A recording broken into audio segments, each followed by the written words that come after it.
Hello everyone, कैसे हैं आप सब? All good. आई होप सब कुछ बहुत बहुत बहुत अच्छा चल रहा होगा। अच्छा चलिए ये बताइए, कैसा लगा आप लोगों को पहला लेक्चर? आई रियली होप बहुत बहुत बहुत अच्छा लगा होगा, तभी तभी तभी आप अभी हमारे सेकंड लेक्चर पे हो ना। पहला लेक्चर मजा आया?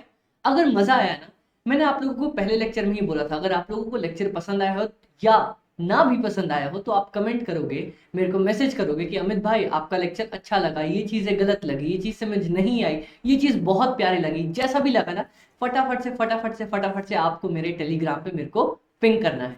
ओके गाइस, और ये भी पता है ना क्यों पिंग करना है? ताकि आपका और हमारा रिश्ता स्ट्रांग हो जाए। चलिए बहुत ज़्यादा अच्छे। मैं आप लोगों को अपनी क्लास की डिटेल्स बता देता हूँ कि हम कैसे वर्क करने वाले हैं। हम सबसे पहले 1 मिनट या 1.5 मिनट आपस में बात करेंगे कि यार कैसा चल रहा है। अब क्लास ऑन करते ही तुरंत तो पढ़ाई नहीं कर सकते ना, तो 1 मिनट अपन डिस्कस करेंगे कि कैसा चल रहा है, जिंदगी कैसी चल रही है, मजा आ रहा है, आराम है, कोई टेंशन है, कोई दिक्कत, कैसा चल रहा है। ये सब होने के बाद हमारा सबसे पहला काम होगा कि जो हमने लास्ट क्लास में पढ़ा था ना, हम वो रिवाइज करेंगे और उसके बाद हम आज की क्लास को स्टार्ट करेंगे। ओके गाइस, तो हमारा 1 मिनट ऑलमोस्ट अराउंड हो गया है। मैं आपसे फिर से पूछ लेता हूँ, कैसा चल रहा है सब कुछ? बढ़िया? कोई दिक्कत तो नहीं? अगर कोई दिक्कत हो तो आपको पता है कहाँ पे आपको पिंग करना है। चलिए बहुत अच्छे। अब हमारा सबसे पहला काम कि हम जो लास्ट क्लास में हमने पढ़ा था ना, इंट्रोडक्शन टू फाइनेंशियल मैनेजमेंट, आज हम उसे एक बार रिवाइज कर लेते हैं फटाफट से। ठीक है, तो चलिए आइए। Okay, introduction to financial management में हमने सबसे पहले पढ़ा कि फाइनेंशियल मैनेजमेंट क्या है। ये पढ़ाने से पहले ही मैंने आपको बता दिया, अंग्रेजों ने अंग्रेजी इतनी अच्छी बनाई ना कि हमेशा ऑलमोस्ट हर केसेस में हर एक वर्ड में उसका मतलब छुपा दिया। फाइनेंशियल मैनेजमेंट, क्या मैं इसको बोल सकता हूँ अपनी फाइनेंस को मैनेज करना? एग्जैक्टली फाइनेंस को मैनेज करना ही फाइनेंशियल मैनेजमेंट कहा जाता है। इसमें दो चीजें फोकस होती हैं, कौन सा? इनफ्लो ऑफ फंड्स और आउटफ्लो ऑफ फंड्स, पैसे का आना और पैसे का जाना। और फटाफट से आप लोग बताओ, मैंने आपको बताया था ना 3 इंपॉर्टेंट डिसीजन होते हैं इसमें, कौन कौन से? अब पैसे को आना, तो सबसे पहला कि यार मैं पैसे कहाँ से रेज करूं? इक्विटी वाले से ले लूं, प्रेफरेंस वाले से ले लूं, या फिर डिवेंचर से ले लूं। ठीक है। दूसरा, मैं कहाँ इन्वेस्ट करूं अपने पैसे? यार पैसे उठा तो लिए मैंने, अब पैसे इन्वेस्ट करूंगा तब तो ग्रो करेंगे ना। ये तो अपन कॉमनली सुनते हैं कि यार पैसे मिले तो उसे इन्वेस्ट कर दो, तो कहाँ इन्वेस्ट करूं? और थर्ड सबसे इंपॉर्टेंट हमारे पास होता है डिसीजन कि यार जो मेरे पास जितना प्रॉफिट बच गया, अब उसमें से कितना डिविडेंड दूं, कितना डिविडेंड बांटूं और कितना डिविडेंड अपने पास रख लूं, जिसे हम रिटेन्ड अर्निंग्स बोलते हैं। ओके गाइस, तो ये 3 इंपॉर्टेंट मोस्ट डिसीजन होते थे। थ्योरी में भी आ सकता है कि 3 इंपॉर्टेंट डिसीजन कौन कौन से हैं। तो सबसे पहला फाइनेंशियल मैनेजमेंट में कहाँ से पैसे रेज करना है, दूसरा कहाँ इन्वेस्ट करना है, तीसरा कितने डिविडेंड देने हैं। चलिए बहुत ज्यादा अच्छे। उसके बाद हमने फटाफट से पढ़ा था कि कहाँ कहाँ से हम पैसे रेज कर सकते हैं। मेन क्या होता है? Equity, preference, debentures. उसके बाद एंजल फाइनेंसिंग हो सकती है, वेंचर कैपिटलिस्ट हो सकते हैं, बैंक्स हो सकते हैं, ठीक है, और ओनर के खुद के फंड भी हो सकते हैं। बहुत अच्छे। यूटिलाइजेशन ऑफ द फंड्स, हम फंड्स का कहाँ यूज करते हैं, ये भी हमने पढ़ा था कि हम 2 जगह पे यूज करते हैं और बहुत प्यारे टर्म्स यूज किए थे। कौन से? कैपेक्स और एक ओपेक्स। कैपेक्स क्या होता है? जितने भी हम कैपिटल एक्सपेंडिचर करते हैं ना, जितने हम एसेट्स खरीदते हैं, उसे कहा जाता है कैपिटल एक्सपेंडिचर। ठीक है। और ओपेक्स, ऑपरेशनल एक्सपेंडिचर, जितने भी एक्सपेंडिचर हम वर्किंग कैपिटल के लिए करते हैं, मतलब रोजमर्रा के खर्चे जो जिस चीज के लिए हम खर्च करते हैं ना, उसे कहा जाता है ऑपरेशनल एक्सपेंडिचर। समझ में आ गया कि पैसे कहाँ कहाँ पे खर्च हो सकते हैं? चलिए बहुत अच्छे। उसके बाद हमने पढ़ा फाइनेंशियल अकाउंटिंग और फाइनेंशियल मैनेजमेंट में डिफरेंस। फाइनेंशियल अकाउंटिंग का मेन काम सिर्फ एक ही है कि यार जितना भी डेटा है ना, फाइनेंशियल डेटा, उसे एक जगह पे इकट्ठा कर लो, समराइज कर लो। और फाइनेंशियल मैनेजमेंट का एक काम है, जो हमने डेटा इकट्ठा करके समराइज किया था ना, उसके बेसिस पे डिसीजन ले लो। बात खत्म। ठीक है। डिसीजन कौन कौन से? वही वाले जो हमने पढ़े थे ना कि यार मैं कहाँ इन्वेस्ट करूं, कहाँ से पैसा उठाऊं, कितने डिविडेंड दूं, ये वाले सारे डिसीजंस ले लेंगे। ठीक है। चलिए, एक और बहुत इंपॉर्टेंट लाइन थी। फाइनेंशियल मैनेजमेंट का मेन काम सिर्फ एक है, कौन कौन सा? कि डिसीजन लेना है, लेकिन इसमें मेन फोकस होता है हमारा एक्चुअल रिसिट्स और payments of the funds. Financial management actual पैसे के बारे में देखता है, कितना पैसा आया, कितना पैसा गया। लेकिन अकाउंटिंग जब करते हैं ना, तो अकाउंटिंग में अक्रूवल कंसेप्ट चलता है। जो पैसा नहीं भी आया है लेकिन आने वाला है, मतलब मेरी इनकम अक्रू हो गई है, तो वो भी अपन रिकॉर्ड करके चलते हैं। ठीक है। बहुत अच्छे। इसके बाद हमने 2 चीजें बहुत प्यारी सी पढ़ी थी, बैलेंस शीट और प्रॉफिट एंड लॉस अकाउंट, जो अभी हम अपने आगे आने वाले चैप्टर में भी पढ़ने वाले हैं। तो फटाफट से अपन वहीं से स्टार्ट करेंगे। ठीक है गाइस, चलिए, तो हमने हमारा 5 मिनट की रिकॉर्डिंग हो गई और हमने बहुत प्यारे तरीके से रिवाइज भी कर लिया और आपस में डिस्कस भी कर लिया है। ठीक है, तो अब हम स्टार्ट करने जा रहे हैं हमारा फाइनेंशियल मैनेजमेंट का सबसे पहला, सबसे प्यारा, सबसे आसान और सबसे ज्यादा इंपॉर्टेंट चैप्टर, जिसका नाम है रेशियो एनालिसिस। अमित भाई, रेशियो एनालिसिस ये तो हमारे लिस्ट में थोड़ा नीचे दिया हुआ है आईसीआई मटेरियल में। हाँ, बट हम रेशियो एनालिसिस पता है सबसे पहले क्यों स्टार्ट करने जा रहे हैं? क्योंकि हर हर हर हर एक चैप्टर में एक ना एक रेशियो कहीं से उठ के आ ही जाएगा, और हर एक चैप्टर में एक एक एक एक एक, एक रेशियो समझाने से अच्छा है मैं आपको शुरू में ही रेशियो समझा दूं। ठीक है, रेशियो समझ लेंगे अपन तो उसके बाद हर एक चैप्टर का कुछ इंपॉर्टेंट कंसेप्ट क्लियर होते चलेंगे। ठीक है गाइस, तो चलिए अपन स्टार्ट करते हैं रेशियो एनालिसिस। और आप सबको पता है, आप सबको पता है, स्टार्ट करने से पहले एक बार क्या बोलेंगे? जय हो आईसीआई की, जय हो आईसीआई की, क्योंकि आईसीआई हमारा भगवान है। बहुत अच्छे। अब हम रेशियो एनालिसिस स्टार्ट करने जा रहे हैं, तो पूरा फोकस अपना यहां होना चाहिए। मैं भी एक बार ही पानी पी लेता हूं, उसके बाद अपन फुल फोकस से स्टार्ट करेंगे।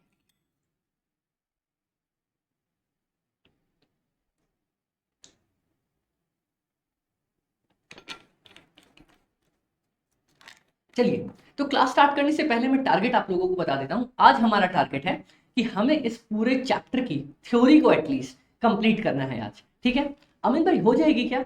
अरे हो जाएगी ना, अपने पास इतना प्यारे तरीके से मैं करवाऊंगा, देखते तो जाओ। चलो, ratio analysis. Whenever two numbers are expressed in the form of p by q, then it is said to be ratio. Generally, one single variable does not provide us meaningful data, but when expressed in terms of another variable, it gives us meaningful information. बहुत आसान।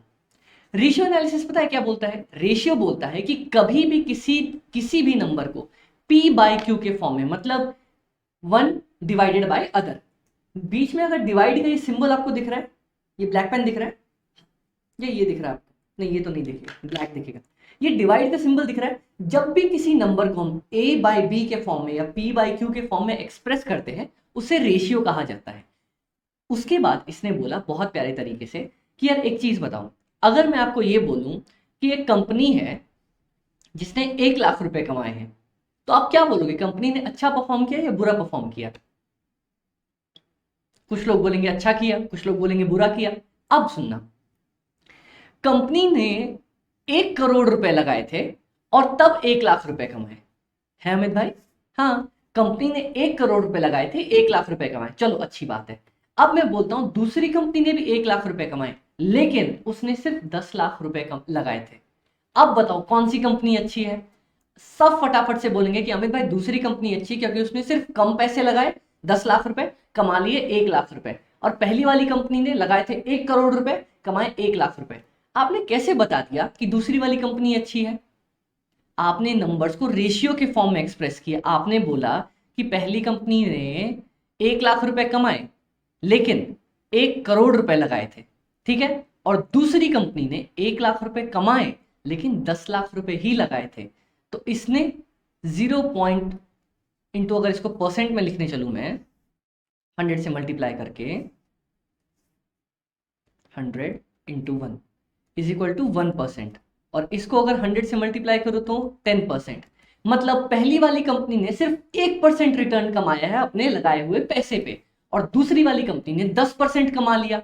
तो ये जब भी हम किसी numbers को ratio के फॉर्म में एक्सप्रेस करते हैं ना, तभी पता लगा सकते हैं कि कौन सी कंपनी अच्छा परफॉर्म कर रही है, कौन सी कंपनी अच्छा परफॉर्म नहीं कर रही है। समझ में आया? इसीलिए रेशियो की सबसे ज्यादा जरूरत होती है। वरना अगर मैं आपको बोल दूं कि एक कंपनी ने 1 लाख रुपए कमाए, दूसरे ने भी 1 लाख रुपए कमाए, आप तो कंफ्यूज हो जाओगे कि ये अच्छी या ये अच्छी है कि नहीं। इसीलिए रेशियो का सबसे इंपॉर्टेंट काम ही ये होता है कि जब हम एक नंबर को दूसरे नंबर से कंपेयर करके बताते हैं ना, तब हमें एक्चुअल डिसीजन लेने में मदद मिलती है, क्योंकि एक्चुअल इंफॉर्मेशन पता चलती है कि अच्छा इसने इतना मेहनत करके इतना कमाया। समझ में आया? अब एक बात बताओ, फिर से एग्जांपल लेता हूं मैं फटाफट से, लास्ट एग्जांपल है। अगर मैं आपको बोलूं कि मैंने 2 बॉक्स बनाए दिन में, ठीक है, मैंने दिन में 2 बॉक्स बनाए, ठीक है, अच्छा दिन छोड़ो, मैं बोलूंगा अगर मैंने 2 बॉक्स बनाए हैं, ठीक है, और सामने वाले ने भी 2 बॉक्स बनाए हैं, लेकिन मैंने क्या किया ना, मैंने सिर्फ 1 घंटे के अंदर 2 बॉक्स बना दिए, उसने 2 घंटे लगा दिए 2 बॉक्स बनाने में। कौन अच्छा, मैं या वो? मैं एग्जैक्टली कैसे पता चला? आपने कितने बॉक्स बनाए और कितना टाइम लिया, दोनों को कंपेयर किया, दोनों केस में, तब जाके पता चला ना। एग्जैक्टली रेशियो का यही काम होता है कि जब भी हम दो नंबर्स को कंपेयर करते हैं तब हमें एक्चुअल इंफॉर्मेशन पता चलती है जिससे हम असली डिसीजन ले सकें। तो ये होता है रेशियो का सबसे इंपॉर्टेंट काम, इसीलिए हम रेशियोज निकालते हैं। वरना नंबर तो ऐसे भी पड़े रहेंगे तो हमें क्या दिक्कत है, क्या मतलब है इतनी माथापच्ची करने की। समझ में आया? चलिए, अब हमारे पास है डिफरेंट टाइप्स ऑफ रेशियोज के, कितने तरह के हमारे पास रेशियोज हो सकते हैं, ये पूछेगा नहीं, पढ़ लेते हैं अपन। टाइप्स ऑफ रेशियो कौन कौन सा? एक सबसे पहले short term solvency, short term मतलब छोटे टाइम के लिए, मतलब जनरली एक साल के लिए। लिक्विडिटी रेशियो, ये अपने को एक साल में बताते हैं कि यार लिक्विडिटी का मतलब कि मेरे पास एक साल में अगर कोई पैसा लेने आ जाए या किसी को पैसा देना हो तो मेरे पास उसको देने के लिए पैसे हैं या नहीं है, short term liquidity ratio. Long term ratios हमारे पास है लिवरेज, ठीक है, लिवरेज हम आगे जाके पढ़ेंगे, समझ में आ जाएगा। एक्टिविटी रेशियोज, एक्टिविटी रेशियोज हमारे पास, देखो मैं एक काम करता हूं, इसको नंबरिंग दे ही देता हूं, कितने टाइप ऑफ रेशियोज है वो पता चल जाएंगे हमें। सबसे पहला लिक्विडिटी रेशियो, दूसरा लिवरेज वाले रेशियो जिसमें कैपिटल स्ट्रक्चर रेशियोज आ जाएंगे, कवरेज रेशियोज आ जाएंगे। Third activity ratios, activity ratios मतलब ना कि यार मैं किसी भी आइटम को जब अपनी सेल्स से कंपेयर करता हूं ना उसको बोलते हैं एक्टिविटी रेशियोज। एक्टिविटी रेशियोज मतलब कि मैं क्या एक्टिविटी कर रहा हूं इन कंपैरिजन टू सेल्स। सीधी सी बात, अपने को भी समझना नहीं है, अपन नीचे जाके समझेंगे। और फोर्थ प्रॉफिटेबिलिटी रेशियोज, कितना मैंने प्रॉफिट कमाया है। हमारे पास ये चार टाइप्स ऑफ रेशियोज हैं, ठीक है, इसको सब कैटेगराइज किया गया है। लेकिन हमारे पास पता है हर एक रेशियो के लिए, हर एक रेशियो के लिए बहुत ही ज्यादा प्यारी सी ट्रिक है जिसमें हम हर एक रेशियो को ऐसे समझ लेंगे ना कि आपको पूरा याद करने की जरूरत ही नहीं पड़ेगी। आप सिर्फ 1 2 3 4 ये सब कैटेगरी में भी 1 2 अगर मैं जोड़ दूं, इतने 6 हैं, अगर मान लो 1 2 3 4 5 6 6 है तो मैं 6 आपको सिर्फ रेशियोज दूंगा, उससे सारे रेशियोज अपने कवर हो जाएंगे। देखें कैसे, आइए फटाफट से दिखाता हूं। तो रेशियोज पता चल गया आप लोगों को कि हम रेशियोज क्यों पढ़ते हैं, क्यों? ताकि हमारे पास पता चल सके कि यार एक्चुअल डिसीजन जो लेना है ना, एक्चुअल इंफॉर्मेशन कंपेयर करके ही पता चलती है, ठीक है, बहुत अच्छे। अब जो हमने पिछली क्लास में भी पढ़ा था, जो हमें रिवाइज भी करना था, profit and loss statement. Profit and loss statement में आप लोग मेरे को जल्दी से फटाफट से पहले बताओ कि हमारे पास सबसे पहले क्या होता है। अमित भाई, सबसे पहले हमारे पास होती है सेल्स, सबसे पहले तो सेल ही होगी ना।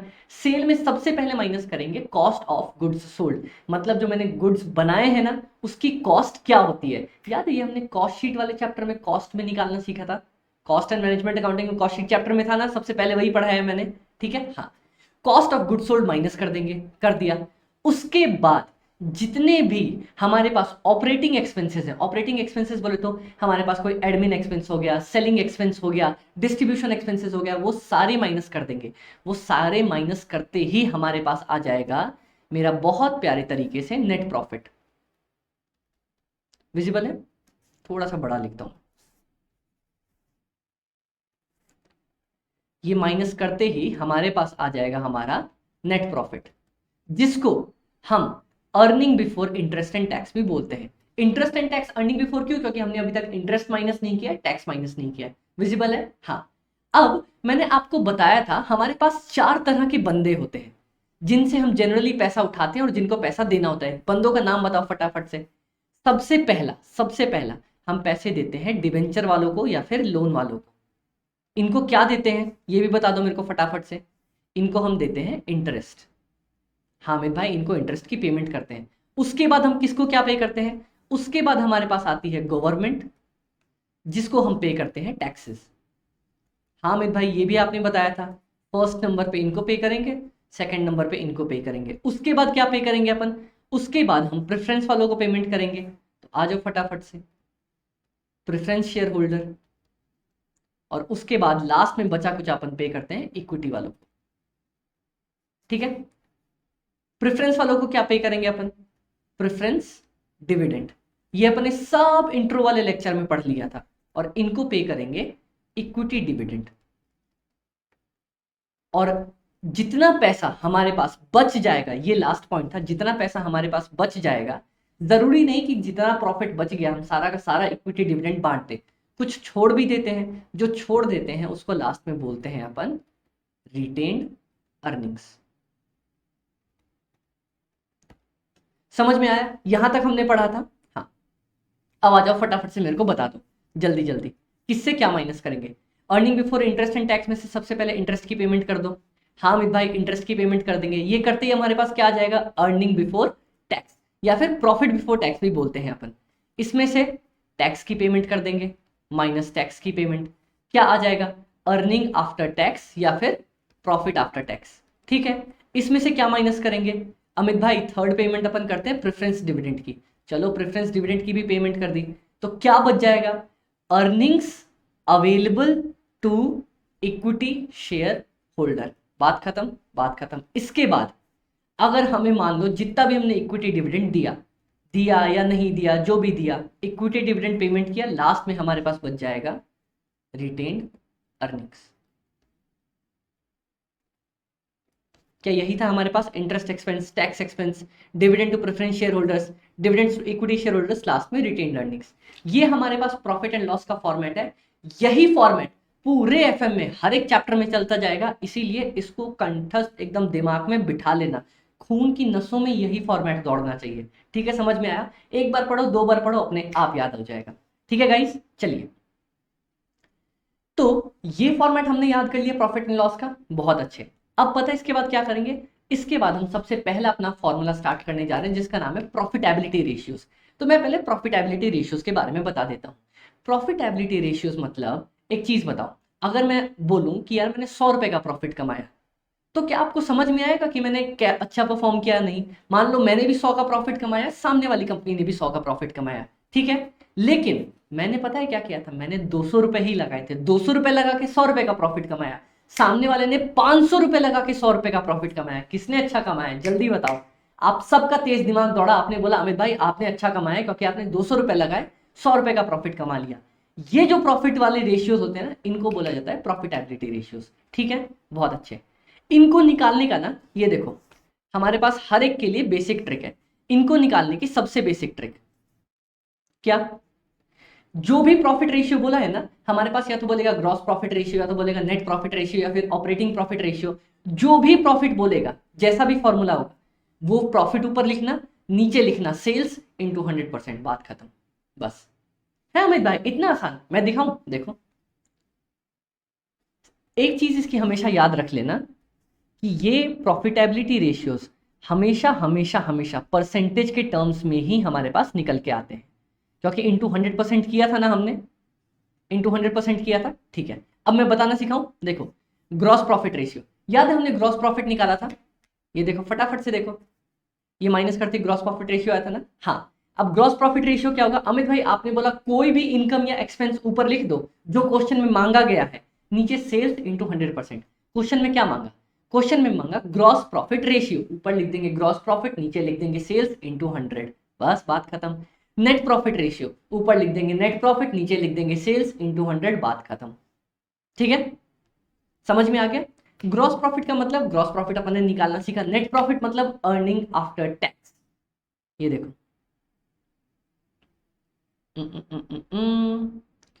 अर्निंग आफ्टर टैक्स, ये जो हम निकालते हैं ना, इसको हम नेट प्रॉफिट का भी नाम देते हैं। मैंने यहाँ पे लिखा होगा आप लोगों के लिए, अर्निंग आफ्टर टैक्स, या फिर प्रॉफिट आफ्टर टैक्स, या फिर नेट प्रॉफिट। तो कंफ्यूज मत कर जाना कि अमित भाई नेट प्रॉफिट तो आपने लिखा है नहीं। अरे अर्निंग आफ्टर टैक्स को ही नेट प्रॉफिट बोलते हैं।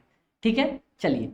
अब ऑपरेटिंग प्रॉफिट, ऑपरेटिंग प्रॉफिट क्या होता है ये भी देखो, मैंने आपको लिखा दिया। Sales minus cost of goods करते ही जो ग्रॉस प्रॉफिट आया था ना, उसी को अपन बोलते हैं ऑपरेटिंग, आह कहां मैं भी गड़बड़ कर गया, इसको नहीं, ग्रॉस प्रॉफिट में से, ग्रॉस प्रॉफिट में से ऑपरेटिंग एक्सपेंसेस माइनस किया। अब जो हमारे पास आया ना earning before interest and tax, इसको बोलते हैं अपन ऑपरेटिंग प्रॉफिट। मैं एक जगह मिस्टेक कर गया था, ऑपरेटिंग प्रॉफिट इसको बोलते हैं। क्यों? क्योंकि देखो ऑपरेटिंग प्रॉफिट मतलब सारे ऑपरेटिंग खर्चे माइनस करने के बाद जो मेरे पास प्रॉफिट आता है, जैसे कि earning before interest and tax, अपन ने cost of goods sold minus किया, ऑपरेटिंग एक्सपेंसेस माइनस किया, बचा हुआ क्या था? ऑपरेटिंग प्रॉफिट, आ गया, बात खत्म। और ऑपरेटिंग प्रॉफिट अगर पूछेगा, ऑपरेटिंग प्रॉफिट रेशियो, ऊपर लिखेंगे ऑपरेटिंग प्रॉफिट, नीचे लिखेंगे सेल्स इंटू 100%, बात खत्म। देखो ऑपरेटिंग प्रॉफिट या फिर earning before interest and tax. तो कौन सा फॉर्मूला याद करेंगे? इसमें तो ग्रॉस प्रॉफिट वाला याद कर लेंगे, ये अपने को पता है। इसमें ये वाला करेंगे, earning after tax. Net profit को ही अर्निंग आफ्टर टैक्स बोला जाता है, ऑपरेटिंग प्रॉफिट को earning before interest and tax बोला जाता है। बात खत्म। कॉस्ट ऑफ गुड्स सोल्ड, मैंने क्या बोला था? कोई भी इनकम, कोई भी expense divided by sales into 100। तो कॉस्ट ऑफ गुड्स सोल्ड का अगर फॉर्मूला पूछा है तो कॉस्ट ऑफ गुड्स सोल्ड लिख दो, नीचे डिवाइडेड बाय सेल्स इनटू 100 कर दो, बात खत्म। ऑपरेटिंग एक्सपेंसेस रेशियो, अब मेरी बात सुनना, दो फॉर्मूले हैं, एक ऑपरेटिंग रेशियो, एक ऑपरेटिंग एक्सपेंसेस रेशियो। जब ऑपरेटिंग एक्सपेंसेस रेशियो पूछेगा ना, तो यहां पे ऑपरेटिंग एक्सपेंसेस लिखा था मैंने, हाँ, operating expenses divided by sales करके आ जाना। लेकिन जब पूछेगा ना ऑपरेटिंग रेशियो, तब ऑपरेटिंग एक्सपेंसेस और कॉस्ट ऑफ गुड्स सोल्ड भी जोड़ के आऊंगा। ये देखो, ऑपरेटिंग एक्सपेंसेस मतलब एडमिन, सेलिंग, डिस्ट्रीब्यूशन, ओवरहेड वाले एक्सपेंसेस हमारे ऑपरेटिंग एक्सपेंसेस होते हैं। और ऑपरेटिंग रेशियो सिर्फ अगर पूछेगा तो कॉस्ट ऑफ गुड्स सोल्ड भी ऐड करूंगा। मतलब क्या होता है? देखो, ऑपरेटिंग एक्सपेंसेस रेशियो का मतलब हुआ कि जो मेरे ऑपरेटिंग एक्सपेंसेस है ना, वो सेल्स का कितना परसेंटेज फॉर्म करते हैं। और ऑपरेटिंग रेशियो का मतलब होता है कॉस्ट ऑफ ऑपरेटिंग एक्सपेंसेस पहुंचने तक मैंने कितने खर्चे कर दिए। एक कॉस्ट ऑफ गुड्स सोल्ड का खर्चा कर दिया, एक ऑपरेटिंग एक्सपेंसेस का खर्चा कर दिया। ये दोनों खर्चे किए हैं ना, इसीलिए ऑपरेटिंग एक्सपेंसेस दोनों को जोड़ के आएगा। समझ में आया? ऑपरेटिंग रेशियो निकालना, COGS plus plus plus plus plus plus क्या करेंगे, operating expenses divided by sales into 100। Financial expenses, financial expenses पता है किसको बोला जाता है? इंटरेस्ट को बोला जाता है। तो फाइनेंशियल एक्सपेंसेस का सिंपल मतलब होगा financial expenses divided by sales into 100, बात खत्म। कोई दिक्कत? ये देखो, financial expenses it excludes taxes, loss due to theft, goods destroyed by fire. Abnormal loss बिल्कुल नहीं आता, साफ साफ लिख दिया यहां पे, नो एबनॉर्मल लॉस। बस 10 मिनट के अंदर हमने सारे प्रॉफिटेबिलिटी रेशियोज खत्म कर लिए। अब मेरे को फटाफट से बताना, ठीक है? मैं अब आंख बंद करता हूं, इसको ऊपर बढ़ा देता हूं, आपसे पूछता चलता हूं। जल्दी से बताओ, प्रॉफिटेबिलिटी रेशियो, कोई भी प्रॉफिटेबिलिटी रेशियो या एक्सपेंस रेशियो पूछेगा, उसका बेसिक फॉर्मूला क्या है? जो पूछा है क्वेश्चन में वो ऊपर लिख देना, नीचे लिख देना सेल्स इंटू 100%, बात खत्म, बात खत्म। एग्जाम्पल बताते हैं, चलो। ग्रॉस प्रॉफिट रेशियो बताओ, gross profit divided by sales into 100। Gross profit का दूसरा नाम क्या है? ग्रॉस प्रॉफिट ही नाम है, ठीक है? नेट प्रॉफिट बताओ, net profit ratio, net profit divided by sales into 100। Net profit का दूसरा नाम बताओ, earning, earning after tax. Done, बहुत अच्छे। अब बताओ मेरे को operating expenses ratio, operating expenses divided by sales into 100, बहुत अच्छे।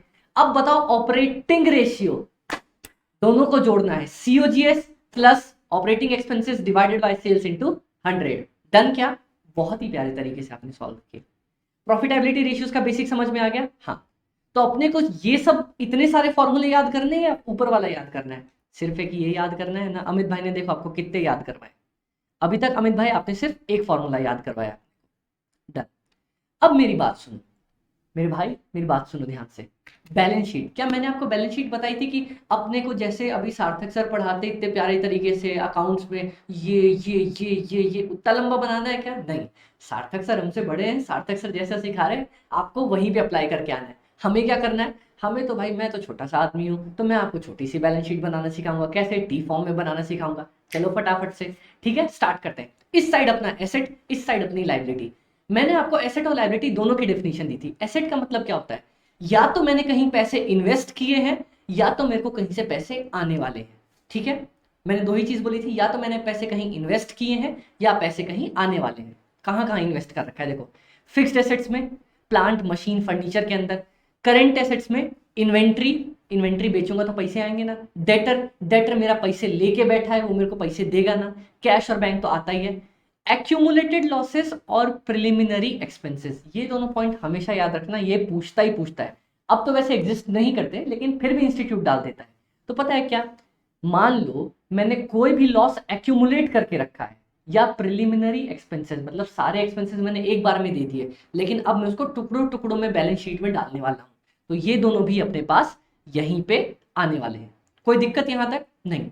अब एडवांस पेमेंट, मैंने एडवांस पेमेंट एसेट पे नहीं आनी चाहिए। मेरी बात देखते हैं, एडवांस पेमेंट, अगर मैंने सामने वाले पार्टी को एडवांस पेमेंट ऑफ एक्सपेंस लिख देते हैं, अगर अगर अगर अगर मैंने सामने वाले पार्टी को पहले ही खर्चे के सारे पैसे दे के रख दिए हैं, तो क्या मैंने उसको एक्स्ट्रा पैसे दे दिए हैं? हाँ दे दिए हैं, वो भी मेरा एसेट साइड में आएगा। और फाइनली अक्रूड इनकम, यार मेरी इनकम तो हो गई है लेकिन अभी तक मिली नहीं है, तो वो भी एसेट साइड में आएगी। तो जल्दी से बता दो एसेट साइड में क्या क्या आएंगे? या तो मैंने कहीं पैसे इन्वेस्ट कर रखे हैं, या फिर मेरे को कहीं से इनकम आने वाली है। समझ में आ गया? समझ में आ गया, बहुत अच्छे। दो एक्स्ट्रा पॉइंट है एसेट में, कौन कौन से? एक्यूमुलेटेड लॉसेस, प्रिलिमिनरी एक्सपेंसेस, बस। लाइबिलिटी में या तो मैंने किसी से पैसे लिए हैं या किसी को पैसे देने का बोझ है मेरे सर पे। ये दो पॉइंट पढ़ा था? हाँ पढ़ा था। किस किस से पैसे लेता हूं मैं? इक्विटी से लूंगा, प्रेफरेंस से लूंगा, डिवेंचर वालों से लूंगा, बस। लोन भी मैंने बैंक से लोन उठा रखा है। अब क्रेडिटर को पैसा देने का बोझ है मेरे सर पे, हाँ। आउटस्टैंडिंग एक्सपेंसेस, मैंने किसी से कुछ सामान लिया, उसको अभी तक पेमेंट नहीं किया, उसको पेमेंट करने का बोझ है मेरे सर पे, वो भी लाइबिलिटी। एडवांस इनकम, मैंने काम किया नहीं, इनकम पहले ही उठा ली, तो काम करने का बोझ है मेरे सर पे, है, ये भी मेरा लाइबिलिटी आ जाएगा। तो लाइबिलिटी की भी डेफिनेशन समझ गए, एसेट साइड की भी डेफिनेशन समझ गए। समझ गए? कोई दिक्कत? अगर कोई दिक्कत आई हो तो स्लो करना, मैंने बहुत प्यारे तरीके से आपको शॉर्ट फॉर्म दे दिया है। ठीक है गाइस, चलिए अब कुछ ना यहां से फॉर्मूलेज बन जाते हैं, तो आप मेरे को बताना, क्या मैं टोटल एसेट साइड को यहां पे एक छोटा सा आपको बना के दिखाता हूं।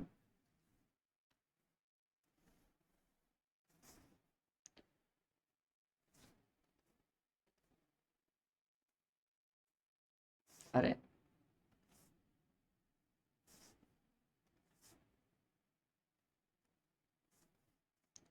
ओ, गड़बड़ी गड़बड़ हो रही है आज तो।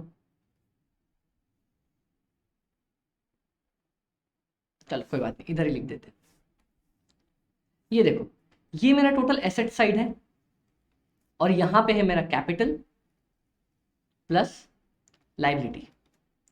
तो अब आप लोग ना मेरे को फटाफट से बताते चलना, क्या मैं ये लिख सकता हूं capital plus liability is equal to मेरे सारे एसेट्स? क्या ये मैं लिख सकता हूं? ऑब्वियसली अमित भाई लिख सकते हो ना, क्योंकि दोनों का टोटल तो सेम आता है।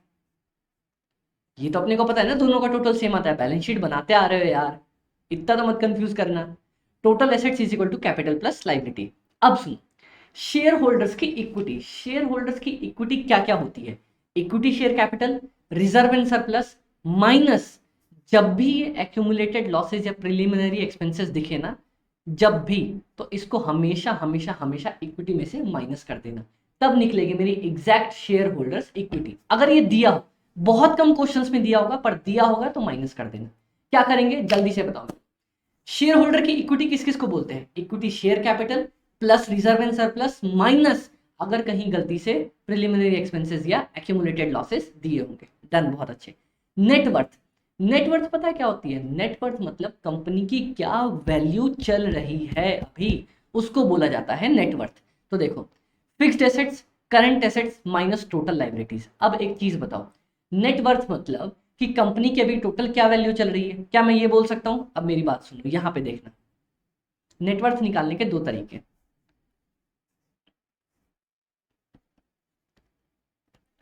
नेटवर्थ का मतलब होता है कंपनी की क्या वैल्यू है अभी। ठीक है, मैं हमेशा कंफ्यूज करता था इसमें, इसीलिए मैंने इसको आराम से अपने लिए भी लिखा और आपके लिए भी लिखा। कंपनी की क्या अभी वैल्यू है मार्केट में, ठीक है, मार्केट में क्या वैल्यू चल रही है। तो मार्केट वैल्यू कंपनी की, मेरी बात सुनना, मार्केट वैल्यू कंपनी की, क्या मैं बोल सकता हूं जितने कंपनी के शेयर्स हैं उतनी ही उसकी वैल्यू चल रही होगी? ठीक है, अब एक चीज सुनो,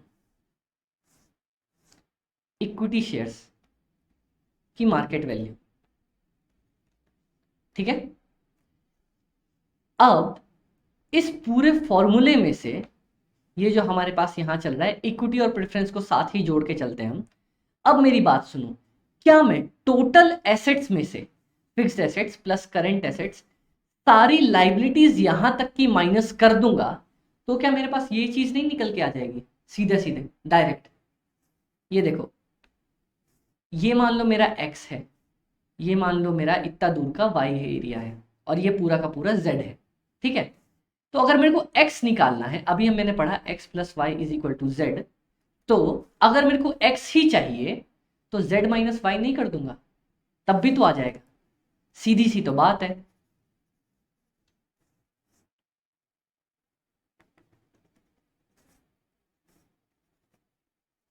ये देखो, मेरे को सिर्फ चाहिए इक्विटी शेयर कैपिटल की मार्केट वैल्यू, तो क्या करूंगा, इन सब की तो मार्केट वैल्यू मेरे पास दी ही रहती है, फिक्स एसेट्स की, करंट एसेट्स की, माइनस टोटल लाइबिलिटीज कर दूंगा। लाइबिलिटीज में कैपिटल नहीं आएगा, कैपिटल मत लेना, सारी लाइबिलिटीज को माइनस कर देना, बात खत्म, क्वेश्चन सॉल्व हो जाएगा आपका।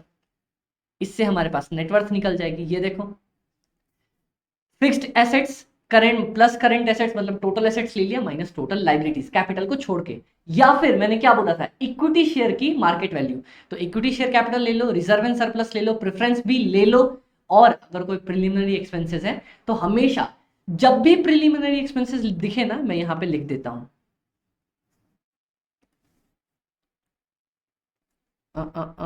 यहां लिखता हूं, रुको नीचे,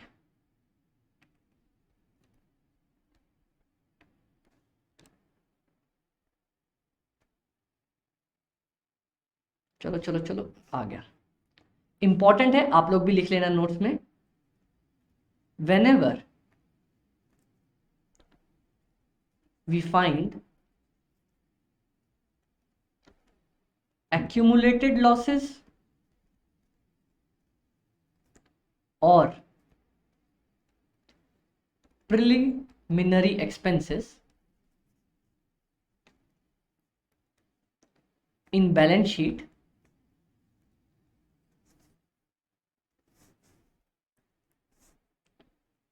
always विजिबल है ना आप लोगों को,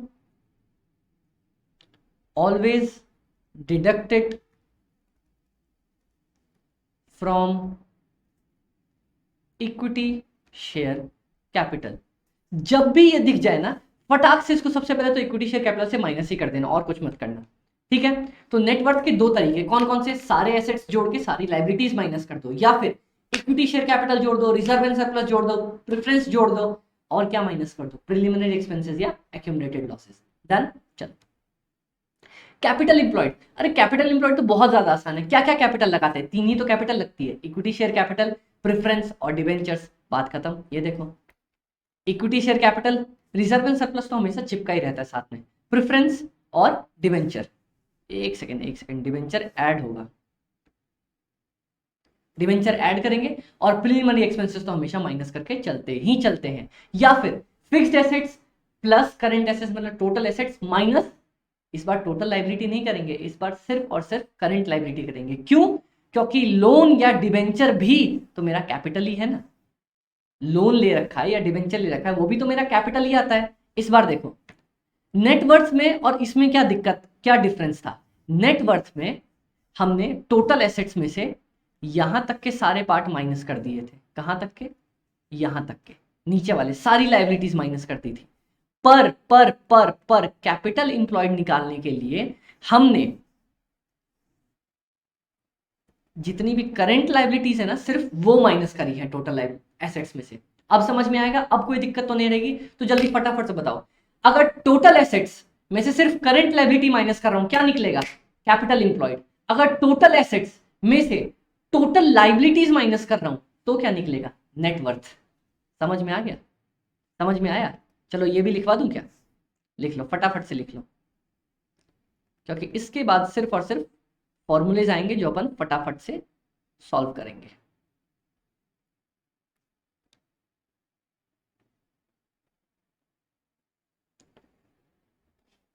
आओ लिखते हैं फटाक से, if we deduct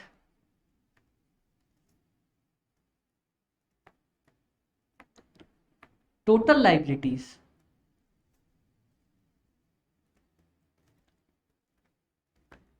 from total assets,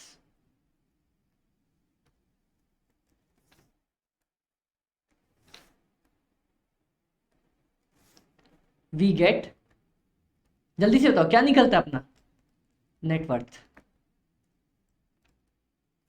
समझ में आया?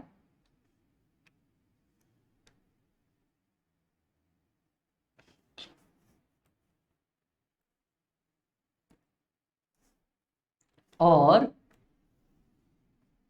इसी को कॉपी करके मैं फटाफट से नीचे चिपका दूं।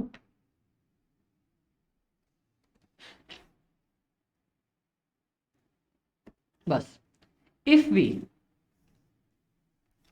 डिडक्ट, टोटल नहीं, current liability from total assets, we get, जल्दी बताओ क्या मिल जाएगा अपने को? We will get capital employed. अब दोनों में फर्क समझ में आ गया? कोई दिक्कत तो नहीं आएगी यहां तक? नहीं, बहुत प्यारे तरीके से अपन ने आपको समझाया है। Fix assets minus working capital, working capital का फॉर्मूला भी होता है current assets minus current liabilities, तो ये तो बहुत आसानी आप समझ जाओगे आराम से बाद में। अब देखो प्रॉफिटेबिलिटी रेशियोज। अमित भाई ये कौन से प्रॉफिटेबिलिटी रेशियोज आ गए? देखो वो प्रॉफिटेबिलिटी रेशियोज अपने नॉर्मल प्रॉफिट के बेसिस पे थे, ये ओवरऑल रिटर्न ऑन एसेट्स के बेसिस पे है।